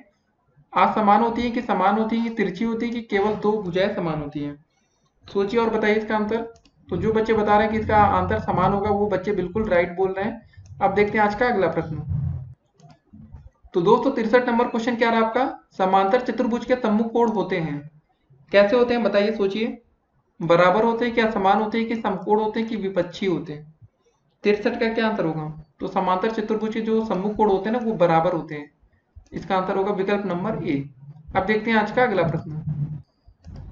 तो दोस्तों 64 नंबर कुछ अलग क्वेश्चन है कि चतुर्भुज के प्रकार हैं, समलंब चतुर्भुज, समांतर चतुर्भुज, समचतुर्भुज या उपरोक्त सभी। तो दोस्तों जो चतुर्भुज के ये प्रकार दिखा रहे हैं, क्या ये सभी चतुर्भुज हैं कि अलग अलग हैं, क्या चीज है? तो दोस्तों देखिए, सभी के साथ अगर चतुर्भुज लिखा है तो वो तो ऑटोमेटिक चतुर्भुज होगा ही ना, तो इसका आंसर होगा आपका उपरोक्त सभी। अब देखते हैं आज का अगला प्रश्न। तो दोस्तों अब बात होती है 65 नंबर क्वेश्चन में कि आयत एक चतुर्भुज है, कैसा है? समलंब है कि समांतर है कि समचतुर्भुज है या इनमें से कोई नहीं? तो दोस्तों अगर हम आयत की बात करें तो एक ये समांतर चतुर्भुज भी कह सकते हैं। ठीक है, समलंब तो बिल्कुल अलग हो जाएगा, सम भी अलग हो जाएगा, तो इसका आंसर होगा विकल्प नंबर बी। अब देखते हैं आज का अगला प्रश्न। तो दोस्तों 66 नंबर क्वेश्चन क्या है कि समांतर चतुर्भुज के सभी अंतःकोणों का योगफल होता है, कितना होता है? 90 अंश होता है कि 240 होता है कि 270 होता है कि 360 होता है? सोचिए और दोस्तों बताइए इसका आंसर क्या होगा। तो जिन बच्चों के मन में आ रहा है कि इसका आंसर 360 अंश होगा, वो बच्चे बिल्कुल राइट है। ठीक है, अब देखते हैं आज का अगला प्रश्न। तो दोस्तों 67 क्वेश्चन नंबर क्या रहा आपका कि समचतुर्भुज के कोण होते हैं, कैसे होते हैं? बराबर होते हैं, समान होते हैं कि समकोण होते हैं कि सम्मुख कोण बराबर होते हैं? क्या होता है 67 में? तो दोस्तों जो समचतुर्भुज होता है ना, इसके सम्मुख कोण बराबर होते हैं। विकल्प नंबर डी आपका राइट आंसर है। अब देखते हैं आज का अगला प्रश्न। तो दोस्तों 68 नंबर क्वेश्चन क्या रहा आपका कि 27/8 का घनमूल होगा। तो वैसे दोस्तों ये प्रश्न ऐसा आपका कुछ पेपर में आया था कि 3 सहित 3/8 का घनमूल क्या होगा। देखिए दोस्तों इसको सॉल्व कर लेंगे तो कैसे गुणा करते हैं। पहले गुणा होता है आपका दोस्तों 8 गुणे 3 प्लस का ऊपर दोस्तों जो था इसको उसको भी जोड़ लेते हैं, ठीक, ऊपर वाला बटे 8 लिख देते हैं। तो 8 3 24 3 27/8। इसका घनमूल दोस्तों क्या हो जाएगा, जब इसका इस क्यूब रूट करेंगे तो दोस्तों आ जाएगा आपका अंडर रूट में जो क्यूब रूट है दोस्तों 27 को हम क्या लिख सकते हैं, 3 को 3 बार लिख सकते हैं ना, 3 त्रिक का 9 त्रिक 27 बटे में दोस्तों 2 गुणे 2 गुणे 2, दोस्तों आपका आ जाएगा कुछ 3/2।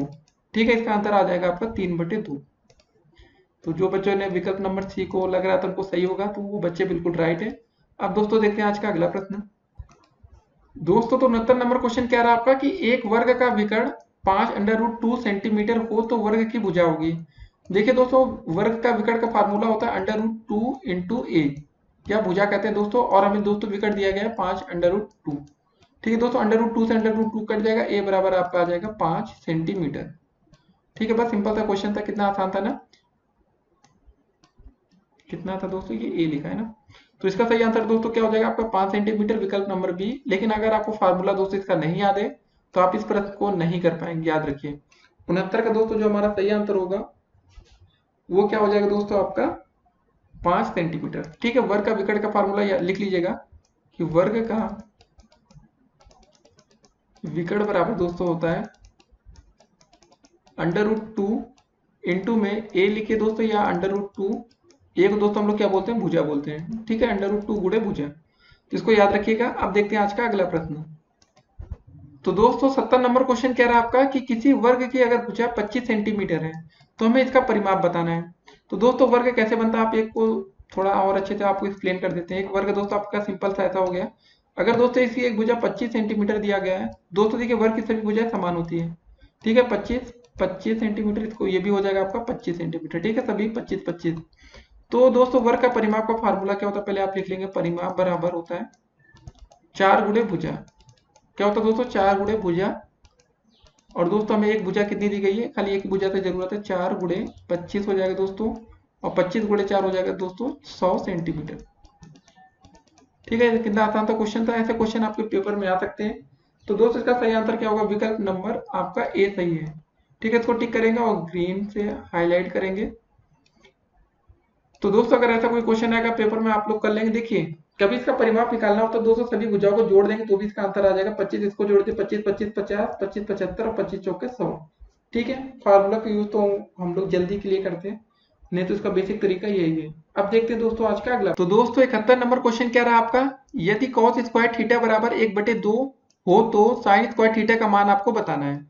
दोस्तों आपने ये फार्मूला पढ़ा है ना, sin स्क्वायर थीटा प्लस का cos स्क्वायर थीटा कि इसकी वैल्यू दोस्तों कितनी होती है, 1 होती है। और दोस्तों हमारे क्वेश्चन में क्या दिया गया है, cos स्क्वायर थीटा बराबर 1/2। तो दोस्तों चलिए वैल्यू निकाल लेते हैं, sin स्क्वायर थीटा हो जाएगा दोस्तों यहाँ पर, cos स्क्वायर थीटा की जगह दोस्तों क्या रख देंगे, 1/2 बराबर आपका 1। ठीक है, यहाँ से दोस्तों sin स्क्वायर थीटा बराबर क्या हो जाएगा, 1 माइनस 1/2। तो दोस्तों यहाँ से sin स्क्वायर थीटा का मान हमारा निकल आएगा, sin स्क्वायर थीटा बराबर 1/2। ठीक है, यही आपका आंसर हो जाएगा। एक में से 1/2 घटेगा तो 1/2 आ जाएगा। देखिए दोस्तों, इस प्रश्न में हमारा पूछा गया था साइन स्क्वायर थीटा का मान, तो दोस्तों इसका मान 1/2 होगा। अगर साइन थीटा का मान पूछा जाता तो 1/√2 होता है। तो क्वेश्चन थोड़ा ट्रिकी है, आपको ध्यान देना है। तो इसका हमारा सही आंसर होगा विकल्प नंबर डी। हो सकता है कि बच्चे जल्दबाजी में आके 1/√2 जो है इसको टिक मार सकते हैं, लेकिन हमारा जो क्वेश्चन था उसमें पूछा गया साइन स्क्वायर थीटा का मान, तो हमें ज्यादा दिमाग नहीं दौड़ाना है। अब दोस्तों देखते हैं आज का अगला प्रश्न। तो दोस्तों 72 नंबर क्वेश्चन क्या रहा आपका, संलग्न आकृति में बिंदु ओ वृत्त का केंद्र है। तो दोस्तों ये ओ दिख रहा है आपका, ये वृत्त का केंद्र है और कोण ACB का मान हमें 40 अंश दिया गया है। क्या दिया गया दोस्तों, कोण ACB बराबर आपका है 40 अंश। ठीक है, तो दोस्तों हमें बता मतलब कोण AOB की माप हमें ज्ञात करना है। पूछा क्या गया दोस्तों, ये वाला कोण दोस्तों आपको जो केंद्र में दिख रहा है, ये वाला कोण की हमें माप बताना है। तो दोस्तों अगर ये 40 अंश होगा तो इसका ये जो आपका केंद्र पर बना कोण होता है ये डबल हो जाता है। तो दोस्तों इसका आंसर आपका सिंपल सा हो जाएगा विकल्प नंबर डी, 80 अंश। ठीक है दोस्तों, ये क्वेश्चन आपका BTC 2016 में पूछा भी जा चुका है पेपर में। ठीक है, ये क्वेश्चन आपका BTC में आ चुका है, या DLED 2016 में यह प्रश्न पेपर में आपके पूछा जा चुका है। तो ऐसे क्वेश्चन पेपर में आ जाए आपको ध्यान रखना है। अब दोस्तों देखते हैं आज का अगला प्रश्न। दोस्तों तो 73 नंबर क्वेश्चन क्या रहा आपका, परिमेय संख्या -4/5 तथा 8/15 का भागफल है। ठीक है, आपको बताना है। विकल्प आपके सामने 4 दिए गए हैं, आप लोग इसको गेस कर सकते हैं, तब तक तुक्का लगा सकते हैं। तो चलिए दोस्तों देख लेते हैं भाग करके। -4/5 तथा इसको भाग करना है 8/15 से। तो क्या होगा दोस्तों, जब ये गुणा में आएगा तो लास्ट का लास्ट से गुणा, बीच का बीच से गुणा हो जाएगा। ठीक है दोस्तों, -4/5 दोस्तों ऊपर पलट जाएगी ना संख्या, 15/8 हो जाएगा। 4 एकम 4, 4 दूनी 8, 5 एकम 5, 5 एक 15। तो दोस्तों कितना आ जाएगा, -3/2। यही आपका आंसर हो जाएगा। तो आप देख रहे होंगे विकल्प नंबर सी, -3/2 दिया गया है, यही आपका राइट आंसर है। तो ऐसे क्वेश्चन दोस्तों आपके पेपर में आते हैं, तो आपको ध्यान में रखना है। आप कहेंगे ये क्वेश्चन कभी आया है कि नहीं, तो दोस्तों ये DLED 2017 में ये क्वेश्चन पूछा जा चुका है। ठीक है, तो तैयारी आप लोग अच्छे से कर लीजिए, DLED या BTC। अब दोस्तों देखते हैं आज का अगला प्रश्न। तो दोस्तों 74 नंबर क्वेश्चन क्या रहा आपका, एक पासा फेंकने पर प्रतिदर्श समष्टि में अभाज्य संख्या के अवयवों की संख्या है। तो दोस्तों आप बताना आपको क्या होगा इसका आंसर। तो इसको दोस्तों आंसर आएगा आपका विकल्प नंबर डी, आंसर आएगा 3। तो ये भी क्वेश्चन दोस्तों आपका BTC 2017 में पूछा जा चुका है, या DLED, तो आपको ध्यान में रखना है। अब दोस्तों देखते हैं आज का अगला प्रश्न। दोस्तों तो 75 नंबर क्वेश्चन क्या रहा आपका, 0.0000408 का घनमूल होगा। ठीक है, तो कैसे करेंगे दोस्तों, घनमूल आपको बताना है। तो लिखा है दोस्तों 0.00008। ठीक है, इतना लिखा है। ये दोस्तों दशमलव चिन्ह हटाएंगे, कितने जीरो दोस्तों, यहाँ पर 2 जीरो था, 2 2 4 1 5। ठीक है दोस्तों, तो नीचे 5 जीरो आ जाएंगे, 3 4 5, 4 जीरो और 8 का आ गया। ठीक है, इसका दोस्तों हमें क्या बताना है, घनमूल। तो कैसे होगा दोस्तों इसका आंसर बताइए आप लोग।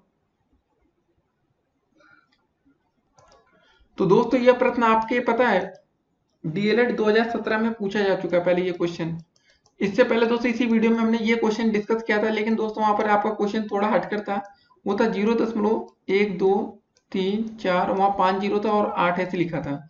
तो दोस्तों उसका हमने क्या किया था, दशमलव का चिन्ह हटाया था। दोस्तों नीचे कितने 6 जीरो आ गए थे, 3 3 6। तो दोस्तों ये क्वेश्चन आपका सही था, मतलब ये हुआ था 8/10⁶। अब दोस्तों यार प्रश्न आपका क्या बनेगा पता है, 8/10⁵ अब दोस्तों ऊपर का तो आ जाएगा 2 और नीचे का दोस्तों नहीं आ पाएगा, तो वो अंडर रूट में रह के ही इसका आंसर आएगा।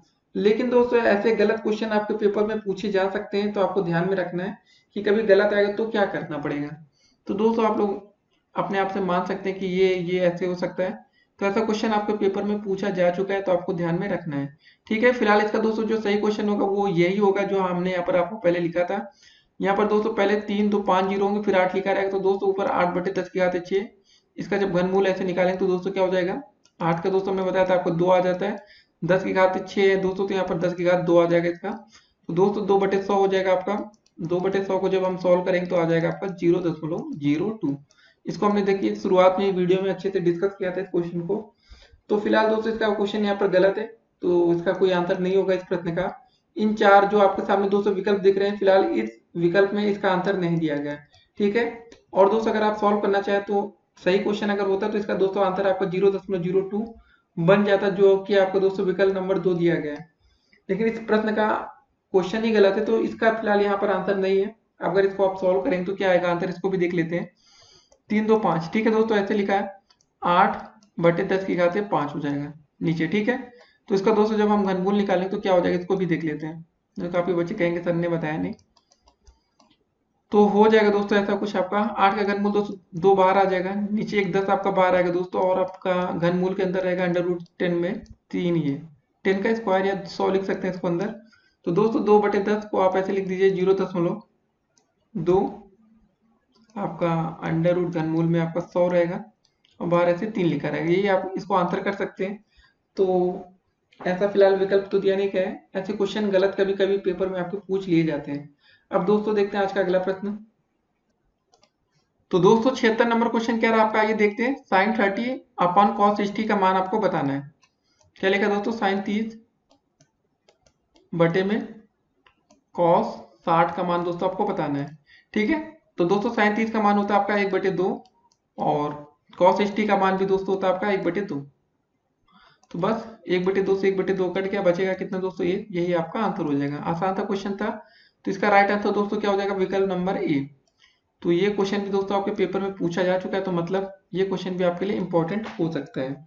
तो ऐसे प्रश्न मतलब बीटीसी या डीएलएड में आपके आ सकते हैं। 2017 का आया हुआ ये क्वेश्चन है। तो दोस्तों ऐसे क्वेश्चन को आपको ध्यान से पढ़ाई करना है। अब दोस्तों देखते हैं आज का अगला प्रश्न। तो दोस्तों 77 नंबर क्वेश्चन क्या था, 77, समीकरण 5x बराबर y और 2x प्लस y बराबर 7 के हल में y का मान दोस्तों आपको बताना है कि यहाँ से y का मान क्या निकल कर आएगा। दोस्तों सबसे पहले आपको दिया गया 5x बराबर y, ठीक है। तो एक काम कर सकते हैं हम लोग, यहाँ से x का मान निकाल लेते हैं। x बराबर दोस्तों आ जाएगा आपका y/5, ठीक है। इसको समीकरण 1 मान लेते हैं थोड़ी देर के लिए।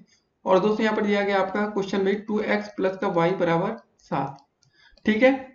तो यहाँ पर दोस्तों समीकरण 1 से इसको समीकरण 2 मान लेते हैं। समीकरण 2 में आप लोग लिख लीजिएगा, समीकरण 2 में x का मान रखने पर x की जगह दोस्तों हम क्या रखेंगे, y/5, 2 इंटू x की जगह दोस्तों यहाँ पर क्या रखेंगे, y/5 प्लस का y बराबर दोस्तों हो जाएगा आपका 7, ठीक है। तो यहाँ से गुणा हो जाएगा 2y/5 प्लस का y बराबर 7। एक काम करते दोस्तों यहाँ पर एलसीएम ले लेते हैं। 2y प्लस का दोस्तों यहाँ पर हो जाएगा 5y/5 बराबर 7 हो जाएगा। दोस्तों जोड़ लेंगे तो ऊपर हो जाएगा 7y/5 बराबर 7। देखिए दोस्तों 7 से 7 कट गया, तो यहाँ बचा कितना, 7 एकम 7, 7 एकम 7, ठीक है। तो y बराबर हो जाएगा, जब 5 का गुणा इधर होगा तिर्यक, तो यहाँ हो जाएगा 5। तो दोस्तों हमारा y का मान निकल कर आ चुका है 5। यही आपका फाइनल आंसर होगा। ऐसे क्वेश्चन पेपर में आ सकते हैं, आपको ध्यान में रखना है, ठीक है। विकल्प नंबर सी इसका बिल्कुल राइट आंसर है। इसके साथ हम लोग जाएंगे, टिक करेंगे, ठीक है। अब दोस्तों देखते हैं आज का अगला प्रश्न। तो दोस्तों 78 नंबर क्वेश्चन क्या रहा आपका, 78 cot 30/tan 45 का आपका मान पूछा गया है, ठीक है। क्या बोला गया दोस्तों, cot 30/tan 45 का दोस्तों आपको मान बताना है। देखिए दोस्तों सभी बच्चों को पता होगा cot 30 का मान होता है आपका √3/tan 45 का मान दोस्तों होता है आपका 1।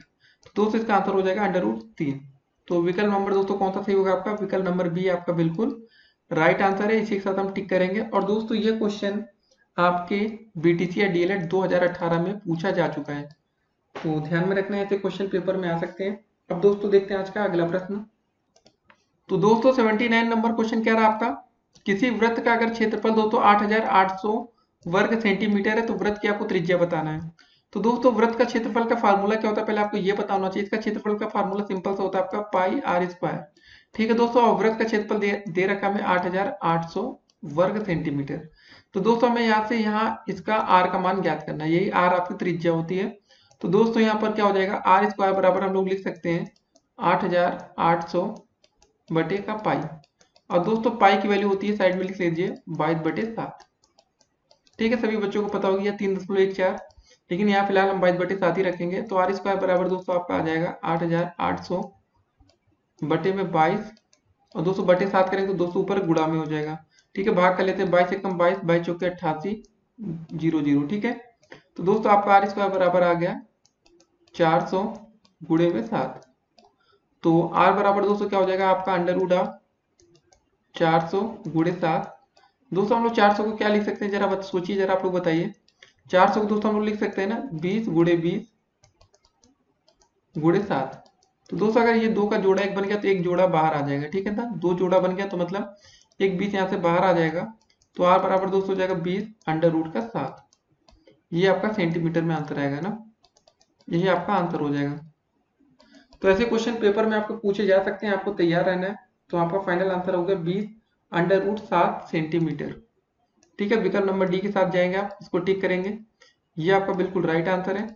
अगर आप इसकी अच्छी तैयारी करें दोस्तों तो आपको मजा आएगा ऐसे क्वेश्चन करने में, क्योंकि दोस्तों यह प्रश्न भी आपका बीटीसी या डीएलएड 2018 में पूछा जा चुका है। अब दोस्तों देखते हैं आज का अगला प्रश्न। तो दोस्तों 80 नंबर क्वेश्चन क्या रहा आपका, ये देखते हैं। 2x² माइनस एक्स माइनस 1 बराबर 0 के हल होंगे, ये आपको बताना है। क्वेश्चन क्या है, 2x², ठीक है, माइनस एक्स माइनस 1 बराबर 0 के हल होंगे। तो दोस्तों सिंपल सा तरीका है, हमने आपको बताया कि ऐसे क्वेश्चन आए तो क्या करेंगे, पहले और लास्ट का गुणा करेंगे, कितना हो जाएगा 2 एकम 2। और दोस्तों आप ये चिन्ह देख रहे होंगे यहाँ पर माइनस वाला, तो मतलब जो हमारा आंसर आएगा यहाँ पर जो x का कॉफिशिएंट या गुणा के दोस्तों क्या 1 है ना, तो दोस्तों घटाने पर 1 आए, 2 एकम 2 करेंगे दोस्तों, 2 गुणे 1 मतलब 2 आ जाएगा, और 2 में से 1 घटाएंगे दोस्तों तो कितना आ जाएगा 1। तो दोस्तों ये संख्या हमें प्राप्त हो रही है। तो मतलब 2x² करेंगे माइनस का 2x प्लस का x, ठीक है, माइनस का 1। देखिए दोस्तों -2x में से प्लस का x घटाएंगे तो कितना बचेगा माइनस का x, तो इसको सेटिस्फाई करेगा। अब दोस्तों यहाँ पर कॉमन लेने वाली बात आ गई, 2x कॉमन ले लेंगे तो दोस्तों बचेगा कितना आपका x माइनस का 1। दोस्तों यहाँ पर प्लस का 1 कॉमन ले लेंगे तो बचेगा आपका x माइनस का 1 बराबर आपका 0। अब दोस्तों देखिए दोनों ब्रैकेट में आपका x माइनस 1 यहाँ भी दिख रहा है, x माइनस 1 यहाँ भी दिख रहा है। अब x माइनस 1 को ही हम कॉमन क्यों ना ले लें, इसको ही कॉमन ले लेते हैं हम। x माइनस 1 दोस्तों कॉमन लेते ही आपका बचा कितना, आपका 2x प्लस का 1 बचेगा, ठीक है, बराबर आपका 0। तो दोस्तों एक बार इसको 0 के बराबर रख के देखते हैं और एक बार इसको 0 के बराबर रख के देखते हैं, तो हमें x की वैल्यू प्राप्त हो जाएगी। x माइनस 1 बराबर दोस्तों अगर आप 0 रखते हैं तो हमें x बराबर 1 मिलता है। अब दोस्तों यहाँ पर देखेंगे 2x प्लस 1 बराबर अगर हम 0 रखते हैं तो दोस्तों यहाँ पे क्या हो जाएगा, 2x बराबर आपका आ गया माइनस का 1 और x का मान आ जाएगा माइनस का 1/2। तो दोस्तों आपके दो आंसर आ जाएंगे, तो x बराबर आप ऐसे लिख सकते हैं 1 और माइनस का 1/2। यही आपका फाइनल आंसर होगा, इसी को आंसर करके टिक करेंगे, 1 और 1/2 माइनस का। तो दोस्तों देख रहे होंगे आप लोग पहला विकल्प नंबर 1 का यही वाला सही आंसर है, बिल्कुल दोस्तों 80 का पहला विकल्प, ठीक है। तो ऐसे क्वेश्चन अगर पेपर में है दोस्तों तो आगे से आप लोग इसको आसानी से कर सकें, उम्मीद करते हैं। तो गुणनखंड का क्वेश्चन था दोस्तों, तो गुणनखंड करना कुछ बच्चों के लिए मुश्किल होता है, कुछ बच्चों के लिए आसान होता है। उम्मीद करते हैं दोस्तों आपको समझ में आया होगा और आप लोग पूरी कोशिश करेंगे। अब दोस्तों देखते हैं आज का अगला प्रश्न। तो दोस्तों 81 नंबर क्वेश्चन क्या रहा आपका, ये देखते हैं। संख्या 14,641 के वर्गमूल में अंकों की संख्या पूछी गई है। तो दोस्तों पहले हम आपको एक सिंपल सा क्वेश्चन बता देते हैं। अगर दोस्तों 100 का वर्गमूल हम निकालते हैं तो कितना आ जाता है दोस्तों, 100 का वर्गमूल निकालने पर आपका आंसर आता है 10। तो दोस्तों इसमें 10 में अंकों की संख्या कितनी हो जाएगी, इसका आंसर हो जाएगा 2। ठीक है, वैसे दोस्तों बोला गया आपका 14,641 का वर्गमूल दोस्तों निकालना पहले, तो कितना आ जाएगा दोस्तों, वर्गमूल निकाल लेंगे तो दोस्तों 14,641 फिलहाल आपका 121 का वर्गमूल होता है। ठीक है दोस्तों, और इसमें अंकों की संख्या कितनी हो जाएगी, कितने अंक गिन लीजिए, 1 2 3। तो दोस्तों आपको अंकों की संख्या आ जाएगा 3, यही आपका आंसर हो जाएगा। अब दोस्तों आपके मन में एक सवाल आ रहा होगा, यार कैसे याद करेंगे कि अब ये आंसर कैसे आएगा। तो दोस्तों आपको देखिए थोड़ा बहुत गेस करना पड़ेगा, क्योंकि अब तो कोई तरीका हो नहीं सकता दोस्तों, या तो आप लोग इसके फैक्टर करने की कोशिश करिए जिसमें आपका काफी समय लग जाएगा। तो दोस्तों अगर आप लोग ऐसे चाहें तो एक और काम कर सकते हैं, 14,641 ना, इसके आप फैक्टर करिए। पहले अगर दोस्तों आप 11 से भाग करें तो कितनी बार जाएगा, 11 एकम 11। ठीक है दोस्तों, यहाँ 3 और 6 बचा, 11 तिहाई 33, 3 11 तिहाई 33, 11 एकम 11। ठीक है दोस्तों, फिर दोस्तों आप 11 से भाग कर सकते हैं, 11 एकम 11, 2 और 3, 11 दूनी 22, 11 एकम 11। फिर दोस्तों 11 से भाग करेंगे तो 11 बार जाएगा और 11 से फिर भाग करेंगे लास्ट में तो 11 एकम 11। ठीक है दोस्तों, आप ये दो जोड़ा बना लेंगे तो कितना हो जाएगा, 121 गुणे 121 या 11 की घाते 4। तो दोस्तों आपका आंसर तब भी 11 की घाते 2 ही आएगा। तो जो भी तरीका दोस्तों आपको समझ में आए वो कर सकते हैं। फिलहाल अगर आपको याद है तो बहुत ही अच्छी बात है, ना तो थोड़ा समय लगेगा। और हमें इस क्वेश्चन में सिर्फ ये बताना था कि इसके वर्गमूल में अंकों की संख्या कितनी है। तो दोस्तों आप समझ गए ना, 121 में मतलब कितने टोटल अंक लिखे, 3। जैसे दोस्तों अगर आपसे पूछा जाए कभी √9 के वर्गमूल में अंकों की संख्या बताइए दोस्तों, तो √9 का आंसर कितना आएगा, 1, 3 आ जाएगा ना। इसका आंसर कितना आएगा पहले देखिए। इसका आंसर दोस्तों आपका 3 आ जाएगा, और 3 में दोस्तों अंकों की संख्या टोटल कितनी है, 1। ठीक है, तो हमारा फाइनल जो आंसर आएगा वो 1 आएगा, ना कि 3। अब दोस्तों देखते हैं आज का अगला प्रश्न। तो दोस्तों 82 नंबर क्वेश्चन कह रहा है 82 नंबर की किसी चतुर्भुज के किन्हीं 3 कोणों का योगफल अगर 285 है तो चौथे कोण की हमें माप बतानी है। दोस्तों आपको पता होगा चतुर्भुज के चारों कोणों का योगफल कितना होता है आपका 360 होता है, ठीक है ना, चारों कोणों का योगफल। लेकिन दोस्तों हमें दिया गया 3 कोणों का योगफल 285, तो चौथे कोण का माप। तो दोस्तों मान लेते हैं आपका चौथा कोण कितना है, माना चौथा कोण हमारा कितना है, चौथा कोण बराबर दोस्तों आपका है x। ठीक है, तो दोस्तों x प्लस दोस्तों 3 जो कोण दिए गए उसका योगफल आपका 285 है, बराबर दोस्तों चारों कोणों का योगफल आपका 360 होता है। तो x बराबर दोस्तों आपका आ जाएगा 360 माइनस का 285, घटा लेते दोस्तों तो आपका x बराबर आ जाएगा 10 में से 5 गया 5, और दोस्तों यहाँ पर बचा 15, 15 में से 8 गया 7, 75 अंक। ठीक है, x का मान आ गया हमारा 75 अंक। तो दोस्तों चलिए 75 अंक कौन सा है इसको टिक पहले करते हैं। आपका विकल्प नंबर दोस्तों बी बिल्कुल राइट आंसर है। तो ऐसे क्वेश्चन दोस्तों देखिए जो आज आपने सारे क्वेश्चन देखे, ये सब क्वेश्चन आपके पेपर में पूछे जाते हैं। तो दोस्तों आज हमने 82 क्वेश्चन देख लिया आपके बहुविकल्पीय के लिए। उम्मीद करते हैं दोस्तों आपको हर एक क्वेश्चन समझ में आया होगा। अगर आपको कहीं कोई सी भी क्वेश्चन में डाउट हो, संदेह हो कि आपको समझ में नहीं आया, तो बेझिझक आपको कमेंट करना है। फिलहाल अभी दोस्तों आप सीखने की कड़ी में, इस वीडियो को देखने के बाद दोस्तों आपको तुरंत अति लघुत्तरी और लघुत्तरी की वीडियो देखना है। तो दोस्तों जैसे ही वीडियो समाप्त होती है पहले उसको आप देखिए और अपने आप को जांचिए, और दोस्तों आपको कमेंट करके जरूर बताना है कि आपके 82 क्वेश्चन में से आपके कितने प्रश्न सही हुए। जितने भी हुए दोस्तों 10 question, 5 question, 2 question, 25 question, 30 question, 40, तो आपको कमेंट करना है। दोस्तों आपका कमेंट जरूरी है क्योंकि आपके कमेंट से हमें मोटिवेशन मिलता है, और वीडियोस बनाने की दोस्तों जो ताकत मिलती है वो आपके कमेंट से ही आती है। तो दोस्तों चलिए फिर मिलेंगे अगली वीडियो में, तब तक के लिए स्टे कनेक्टेड, और सभी बच्चों को ऑल द बेस्ट पेपर के लिए। उम्मीद करते हैं दोस्तों आपका पेपर काफी अच्छा जाएगा।